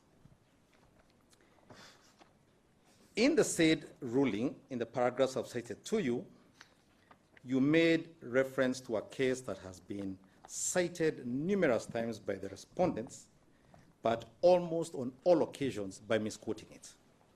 I have come with an extra copy just so that we do this quickly. This is the case of Sonko Supreme Court. I had 3 copies here for the court to have a look at so that we can go quickly through this. What the court did, and you did, and you identified this in the ruling I've just referred you to, it said it was making this decision to provide guidance on future impeachments. And at paragraph 161, my lords and your ladyship, which we'll find at page 43, I came with a copy for all judges. At paragraph 161, this is what the court says. The principles governing the process of impeachment of removal of a county governor that flow from this decision may be summarized as follows. They begin, and this is in pari materia mutatis mutandis. I'm not sure what are the Latin words there for this. It's on all fours with the impeachment of a president or deputy president. 1, all sovereign power belongs to the people of Kenya to be exercised directly or through their elected representatives at the national and county levels and state organs. Then they say the spheres for jurisdiction of removal are at county assembly and at the Senate. And this is now where we begin getting into the issues you've been told here. Where it is alleged that any of the two organs has failed to act in accordance with the Constitution or in conformity with the law and principles of natural justice, the courts are bound to review their decisions. So you have the power to review the decision of the National Assembly, to review the decision of the Senate. And your jurisdiction and the remedies available are at Article 23 and at Section 11 of the Fair Administrative Action Act. But as to the most vexing question, which I think all my colleagues have spent 60 to 70% of their time dealing with, this is item 4. The removal of a governor is both a constitutional and political process. This is what you found in your ruling. The mandate of the courts is restricted by the doctrine of separation of powers to determine whether individual rights, dignity, and fundamental freedoms have been preserved and protected in the process without usurping the powers. And they did so. They explained that it is possible to do the two of them. You can examine what happened without, as a mischaracterization appeared here yesterday, sitting in the place of the Senate. You can do both. They then say, during the process of removal, the right to fair administrative action under Article 47 and the right to fair hearing under Article 50 of the Constitution all accrue to the governor. Now, when you review Article 47 and the legislation that flows from it, which is the Fair Administrative Action Act, you will find a criteria requiring certain things to be done at Section 5 of that statute. Amongst the things, and the word it uses, when you go to the definition of what administrative action is in the statute, it includes the words quasi-judicial, which is something we all agree here. It is part of your jurisdiction, I believe, under Article 165, when you supervise quasi-judicial bodies. And so you have the power to review all this. And I say this in particular to a question I'll be returning to very shortly.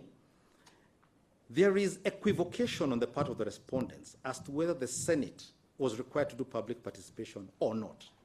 And they were, because the Fair Administrative Action Act deals with decisions.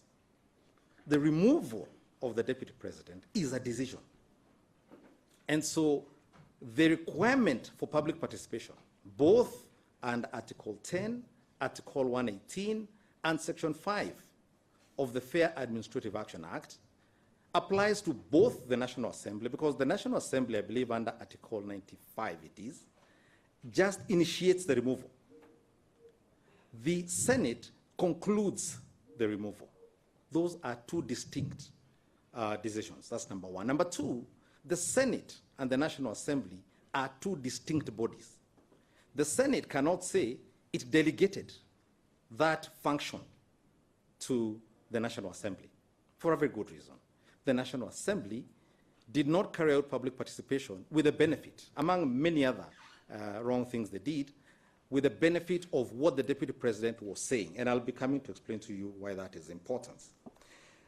Number 6, public participation. Yes, this is the one. Public participation is an integral element of the process of removal of a state officer from office. Integral. Integral is the direct opposite of what you are told. You are told it is to inform. You are told it is to touch a base. I think those are the words used by my good friend, Mr. Mushemi. It is to touch a base. That's why you have public participation. The Court of Appeal has said it is integral.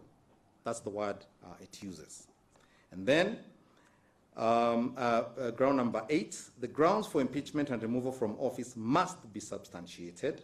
the standard of proof is intermediate, that is, above a balance of probability, but below all reasonable doubt, and the proof of any one of the charges is sufficient. Now, my good friend, Professor Ojenda, yesterday, and I'm thankful to him, I think, for his candidness.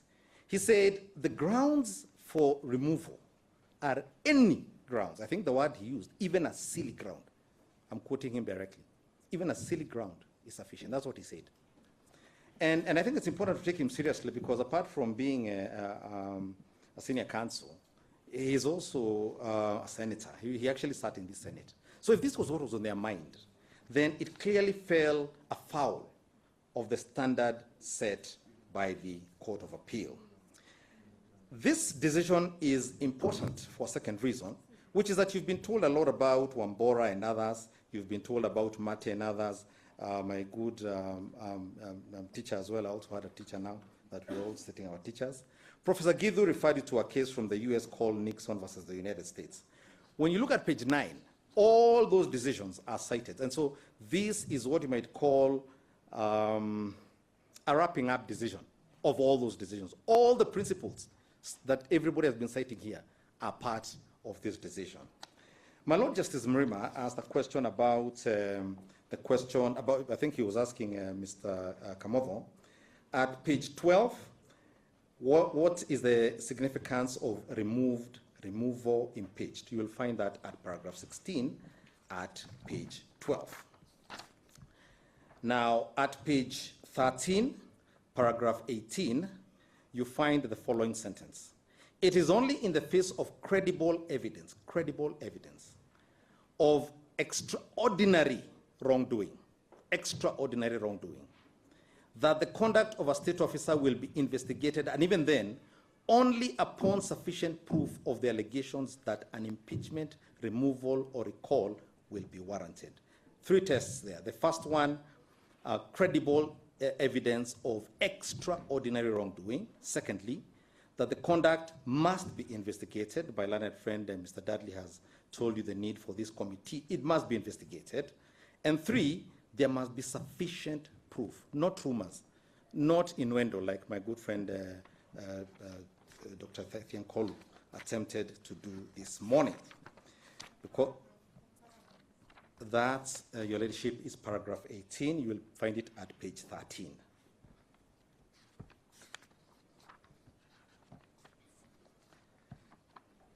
Now, the court then deals with a question the Thiankolu team has raised here, and I'll be getting to that because there's a lot of factual misrepresentations.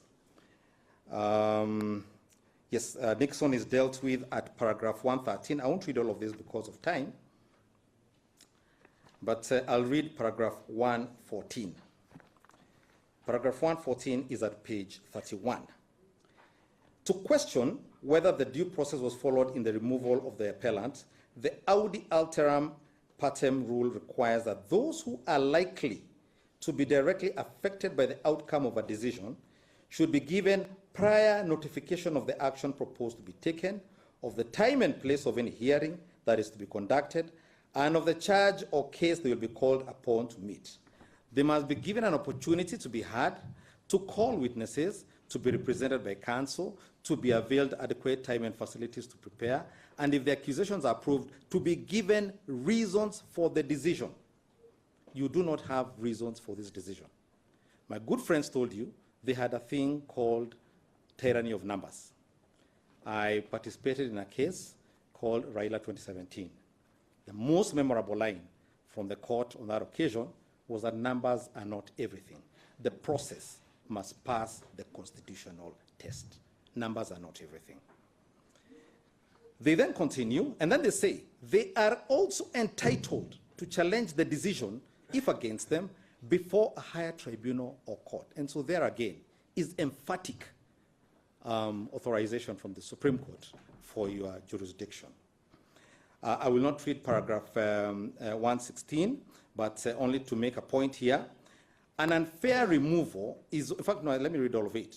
In the process of removal, the right to fair administrative action under Article 47 and the right to fair hearing under Article 50 of the Constitution all accrue to the governor, in this case the deputy president, before a decision to remove him or her from office is reached.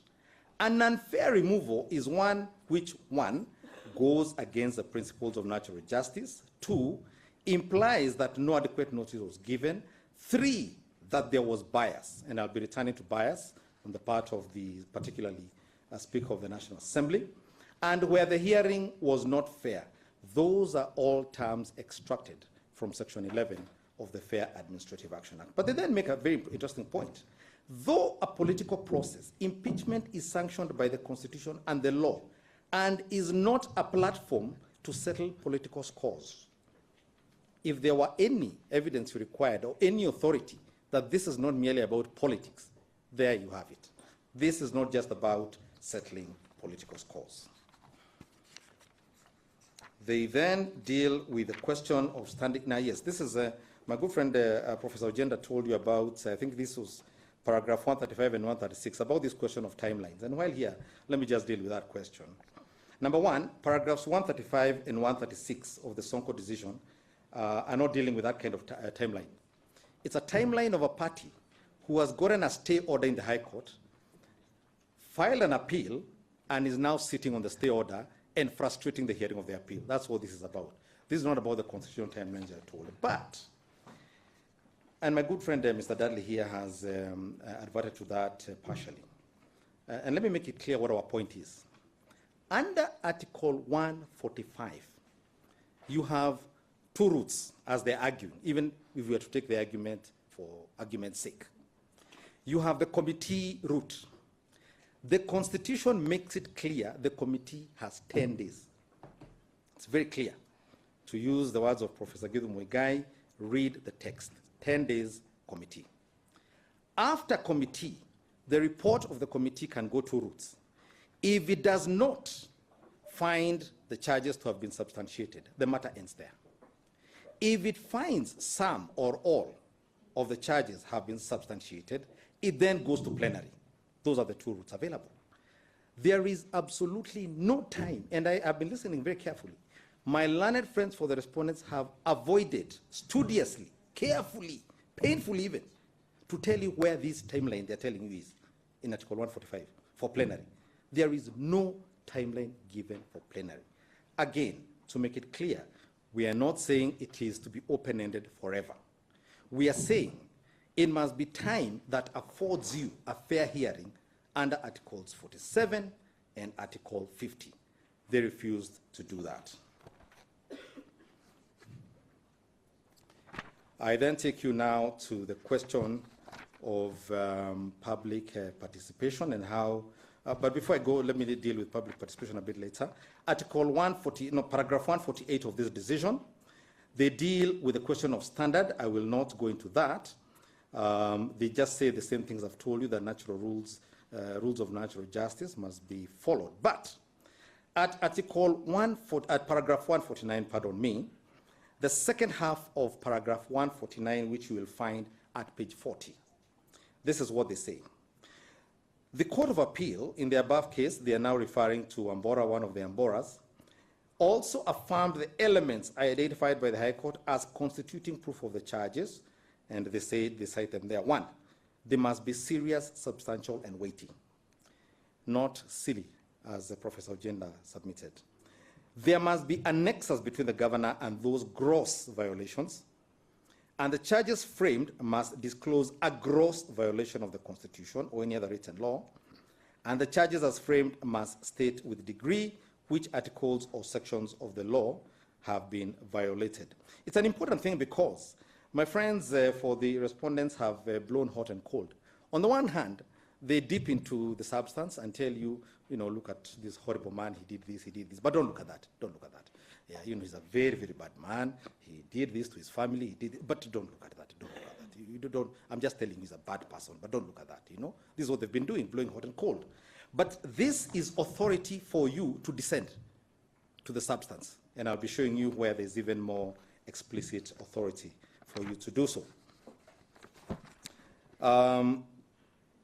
They then, I think, deal with the question of public participation again, a sovereign power at paragraph 156.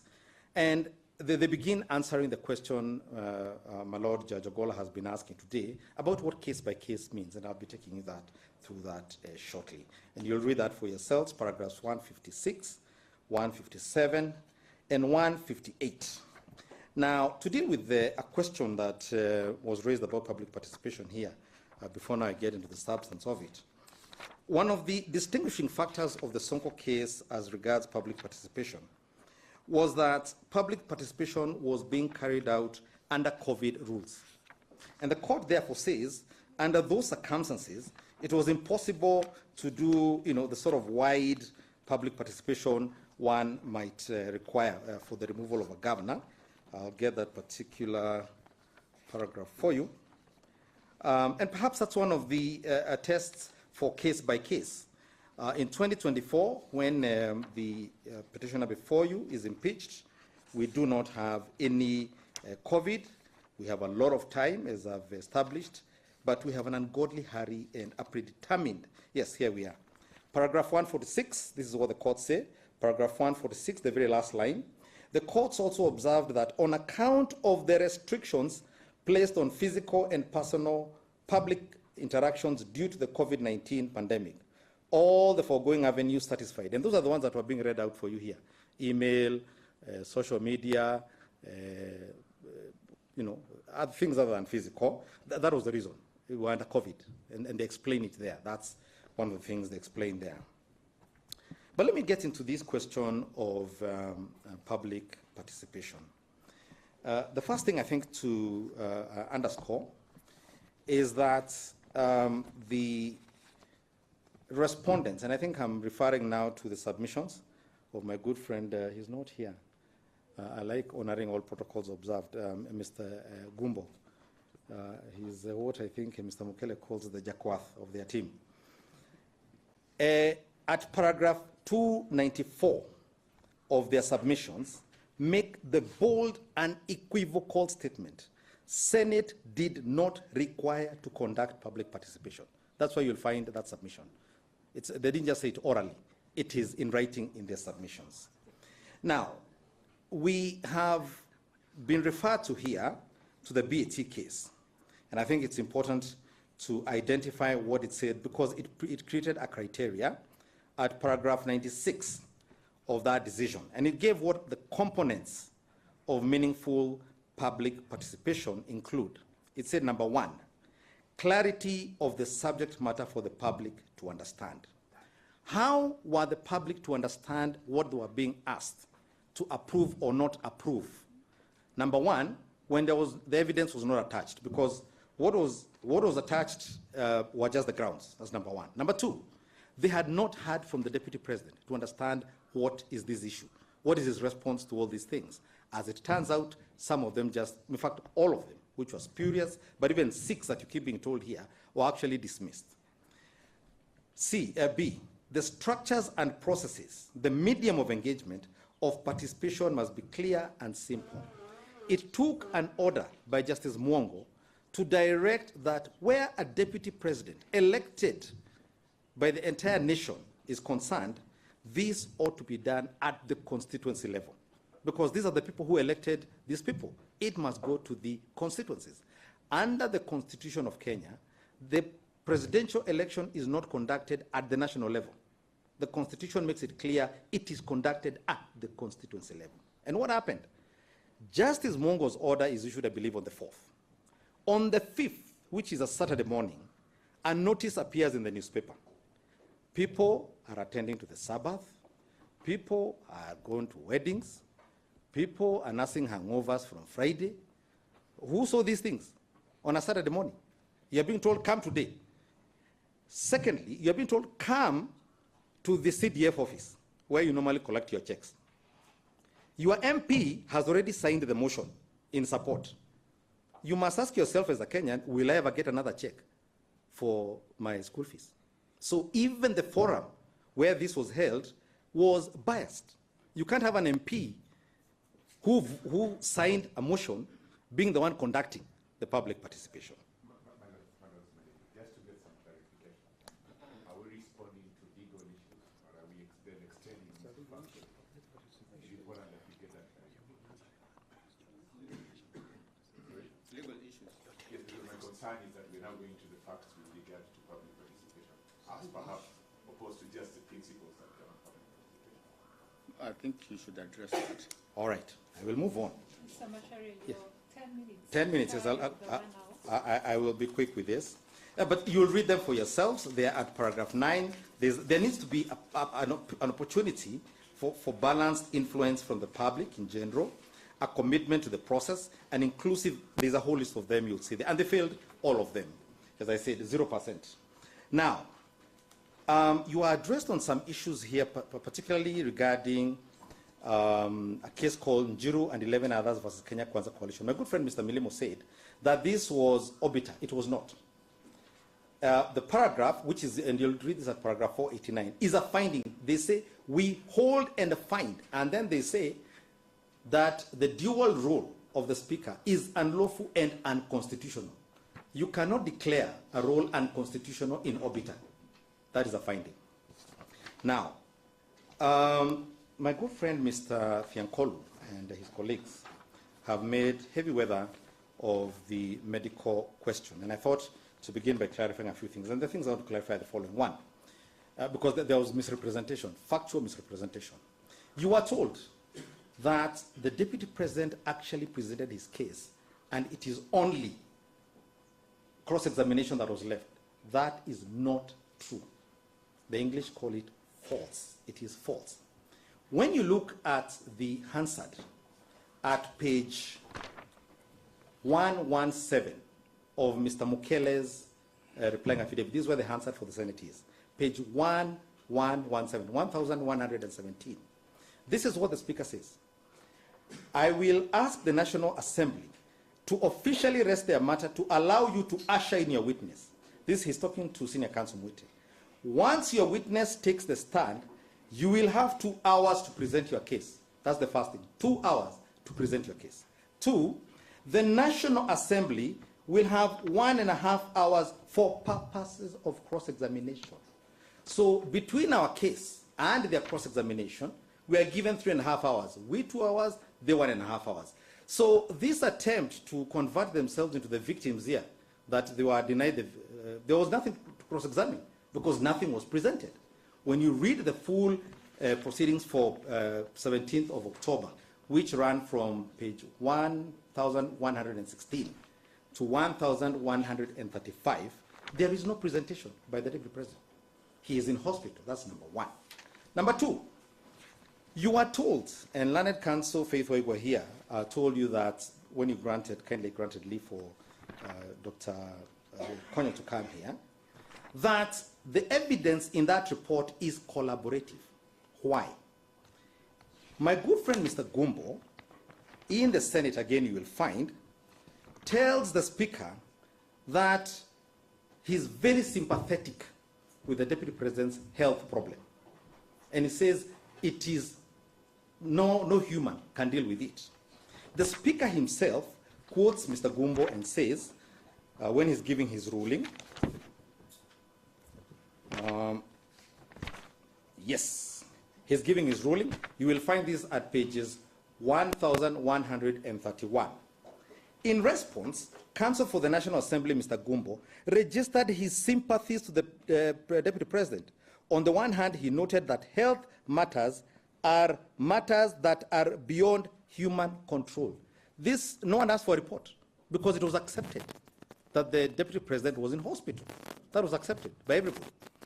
Now, at the very end, the Speaker himself ends that session by saying, Honorable Senators, ladies and gentlemen, in conclusion, let me take this opportunity on my own behalf and on behalf of the Senate to convey our sincere sympathies and best wishes for quick recovery to His Excellency Rigathi Gachagua, the Deputy President of the Republic of Kenya. They then take a vote to proceed to impeach. So the question of a medical report on that day didn't arise. He's receiving treatment. The Speaker has told us, please go and wish him well. Go and tell him Pole Sana, which we did. Another 6 senators you will find from your own from the proceedings when you read also wished him quick recovery. So there was no doubt that he was unwell, and they are all wishing him quick recovery. But then they are laboring under a self-imposed deadline of 10 days. But even on that self-imposed deadline, they have 2 days left. And so senior counsel tells them, give us a day or two, we think we can get him back when he's recovered. And the discharge summary you've received yesterday, shows he recovered. So that's what he says. And where is the time to start bringing reports on that particular day? But then he says, give us a day or two, we'll bring that, whatever it is you require of us. So that's what happened on that day. So I think it's misrepresentation to suggest that there was no evidence, that this question of health did not arise at all. And so the decision to proceed without hearing him, without hearing the deputy president, was a deliberate violation of his Article 50, Article 47 rights.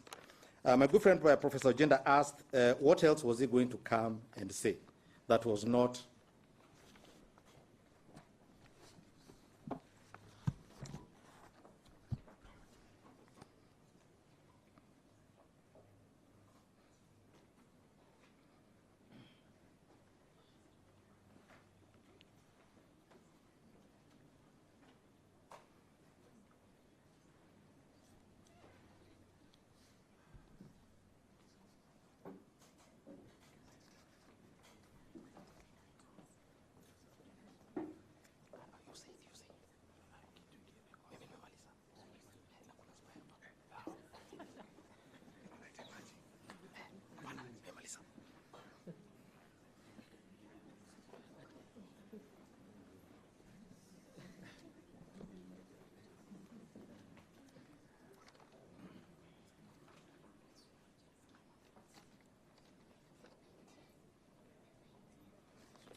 Thank you very much, my Lord. I think I want to wrap up now so that I can give some of my colleagues time to come and say a few other things. But allow me to also deal with this summary question. A full cast of horrors has been raised before you. There will be a constitutional crisis. The country will collapse. Everything will come to an end if you do your job. I'm encouraged to you, please do your job, because in the same ruling that you delivered in October 2024, at paragraph 158, we have the following undertaking. This court takes the view that it cannot operate under the assumption that its orders will be disregarded. This country has legal mechanisms to address any acts of disobedience. Moreover, the Attorney General, the head of the bar, through Senior Counsel Professor Githu Muigai, has given an undertaking to comply fully with any orders issued by this court in this matter. If you must award us... I know there was no suggestion in our case that you make orders that are either ineffective or cannot be complied with. The reply cannot be the opportunity to lash the case. It's not another bite at the cherry. And my colleague, because he's a very seasoned advocate, he knows he's pushing the boundaries, but he's also pushing them beyond the elastic limit. The boundaries are not even in view. I'm actually responding to his issue. He told you he has a candidate who will lose because our candidate, our client, will go back to the office. I need to make it very clear. Our client has no interest in their client's office, so maybe they can calm down. But the question that had arisen was, there were questions that there is a long history of disobeying court orders, and that once the office of deputy president is filled, this is paragraph 157, it would be impossible to remove the appointee even if the petitioners were successful. We are not asking to be returned. We've not. I think I need to make that very, very clear. So I was just making the point. Don't be threatened. Don't be harangued by people with all manner of horrors. Yes, my Lord. I'm not limiting your orders. Well, my lord, that would be a most happy surprise. We will receive all gifts. We will receive all gifts, my lord. Yes, we'll receive all gifts. My lord, the people of Kenya elected a deputy president in August 2022 by a margin of slightly over 7 million people. He must be removed, or he can only be removed in a manner consistent with the Constitution. Any impeachment proceedings, such as these ones, in violation of 1, the constitutional process, 2, his constitutional rights, is a nullity, and we ask you to so find.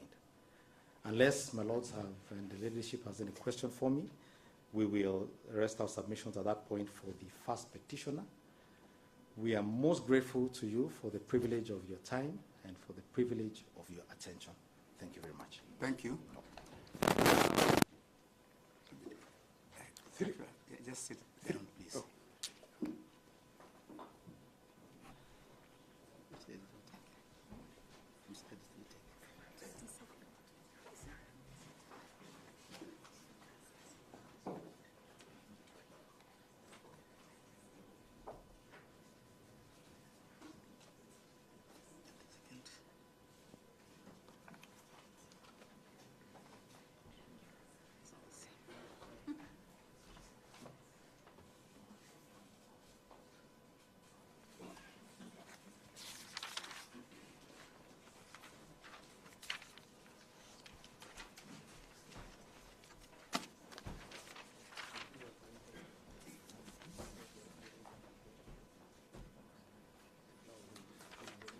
We are not able to proceed beyond now, so we will adjourn the matter to May 22nd at 10 a.m.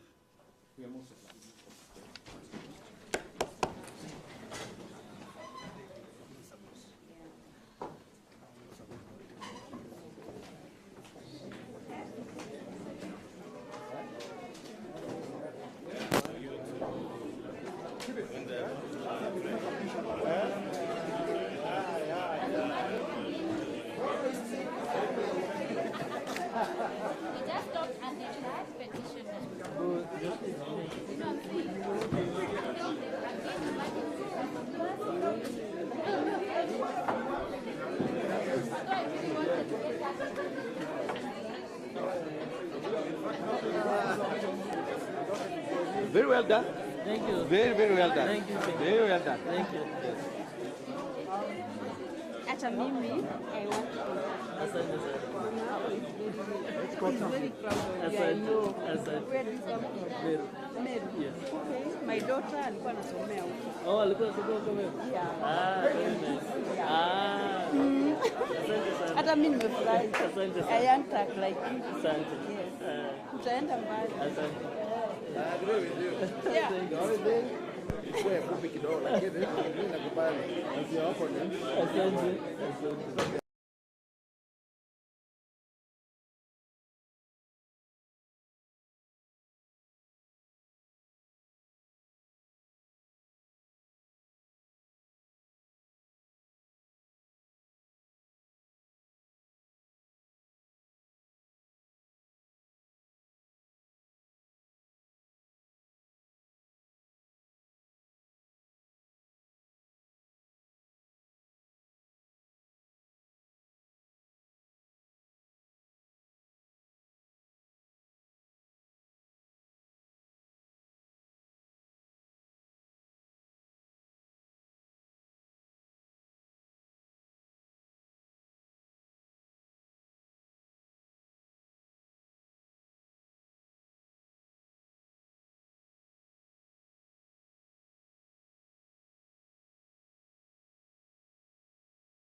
Wawaniaji watano ambao waliweza kusajiliwa kupigania wadhifa huu wakiweza kupiga kura katika vituo tofauti, na hawa wakiwa ni pamoja na David Keter ambaye ni mpiga kura ama ni mwaniaji wa chama cha UDA, na pia tuko na Vincent Rotich wa chama cha DCP, na pia tuko na Desmas Cherono wa chama cha PNU ambaye pia ni yeye mama peke yake ambaye aliweza kuidhinishwa kuwania kiti hiki. Pia tuna Gideon Koech wa National Vision Party na Rotich Kiprono wa Republican Liberty Party. Hawa ndio wawaniaji watano ambao pia tunatarajia kwamba wataweza kufika katika kituo cha kujumlisha kura cha Emurua Dikir Technical Training Institute, ambapo kura zote baada ya kuhesabiwa katika vituo tofauti zitakuwa zikiwasilishwa hapa ili kujumlishwa na matokeo ya mwisho kuweza kutangazwa ni nani atakayekuwa ameibuka mshindi katika uchaguzi huo. Na kufikia sasa tumeweza kuzungumza na baadhi ya wapiga kura ambao wameeleza kwamba wanatumai kwamba yule yeyote ambaye atakayeweza kushinda uchaguzi huu ataweza kuwahudumia na kuhakikisha kwamba miradi ambayo ilikuwa imesalia ama ilikuwa imeanzishwa na mbunge aliyetuacha marehemu Johana Ngeno, atakuwa yule mgeni atakuwa akikamilisha ama kuiendeleza katika kipindi ambacho kimesalia kabla ya uchaguzi mkuu ujao utakaofanyika mwaka ujao. Na tumeweza kuzungumza nao pia, wakasema kwamba yale masuala ambayo wangeweza kutaka yashughulikiwe na kiongozi mpya ni kama vile barabara na pia hospitali, na ukiangalia katika barabara na pia elimu, sekta ya elimu katika eneo hili imeweza kuwa ikasalia nyuma, lakini wanatarajia kwamba yule atakayechaguliwa atachukulia mahali mbunge Johana Ngeno alikuwa amefikisha, kuhakikisha kwamba watoto katika eneo hili wanaweza kupata elimu ya kutosha ama kulingana na maeneo tofauti ya nchi. Lakini zoezi nzima kufikia sasa ikiwa ni saa 10, bado pengine lisali moja ndio limebaki ama limesalia kabla ya zoezi hilo kufungwa. Lakini tunaweza kutarajia kwamba pengine kura zitaweza kuhesabiwa hadi pengine mida ya saa 5 usiku au saa 6, na baada ya hapo mshindi ataweza kutangazwa, na tumeweza kuona kwamba baadhi yao wakiweza kutayarisha kushangilia yatakayotokea, na tunatumai kwamba kitakuwa ni zoezi la amani. Lakini sasa narejesha kwako studioni Sam Amani. Asante sana Ken Gishuhi kwa tathmini hiyo. Kumbuka mtazamaji, eneo bunge hilo la Emurua Dikir na takriban wapiga kura zaidi ya 40,000 kwenye wadi 4 na sasa linashiriki katika upigaji wa kura. Kumbuka leo ni leo tu watamjua mbunge wao mpya katika uchaguzi huo mdogo. Tusonge mbele. Idara ya polisi imetoa hakikisho kwamba usalama umeimarishwa katika eneo bunge la Emurua Dikir kufuatia visa viwili vilivyotokea katika vituo vya kupigia kura. Watu watatu wanasemekana kujeruhiwa baada ya makundi mawili ya vijana kupigana kutokana na tofauti zao za kisiasa. Kamanda wa polisi wa Narok Patrick Lobolia anasema kuwa baadhi ya wahusika wameandikisha taarifa kuhusu uchunguzi ukiendelea. The area is peaceful and calm. There are only 2 disruptions that happened in the early morning. 2 of the stations, the polling stations, the Kiribwet polling station and the Shelamei polling station within Kapsasian ward. There was some disruption within the 2 stations. But later on, after the police were called, they came quickly and the situation was restored and voting continued.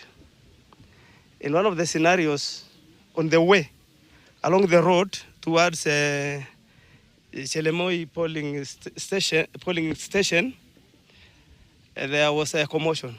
2 young voters picked a fight, and one of them was armed with a Maasai sword. He withdrew the sword, and in the commotion, he was injured with his own sword. And also, the other one also was injured, and people were there. They were separated. Then he was rushed to the local dispensary for first aid, and the other one ran quickly to the police station to make a report. So we've not made any arrests. We know them. One has made a report, the other one, and before they went to voting. After that, all of them went to vote, and that is the only ugly situation that we experienced in the entire of this voting session today. We are urging members of the voters, members of the public, and everybody involved in this exercise to keep peace because it is already prevailing. Kwingineko, wanafunzi 4 wa shule ya Magereza Academy iliyopo Naivasha wamekamatwa kufuatia tukio la moto ambalo limeteketeza shule hiyo na kuteketeza mali ya thamani ya maelfu ya fedha. Wane hao walikamatwa saa chache baada ya tukio hilo lililoharibu sehemu kubwa ya bweni la shule hiyo na kulazimisha bodi ya shule hiyo kufunga taasisi hiyo kwa muda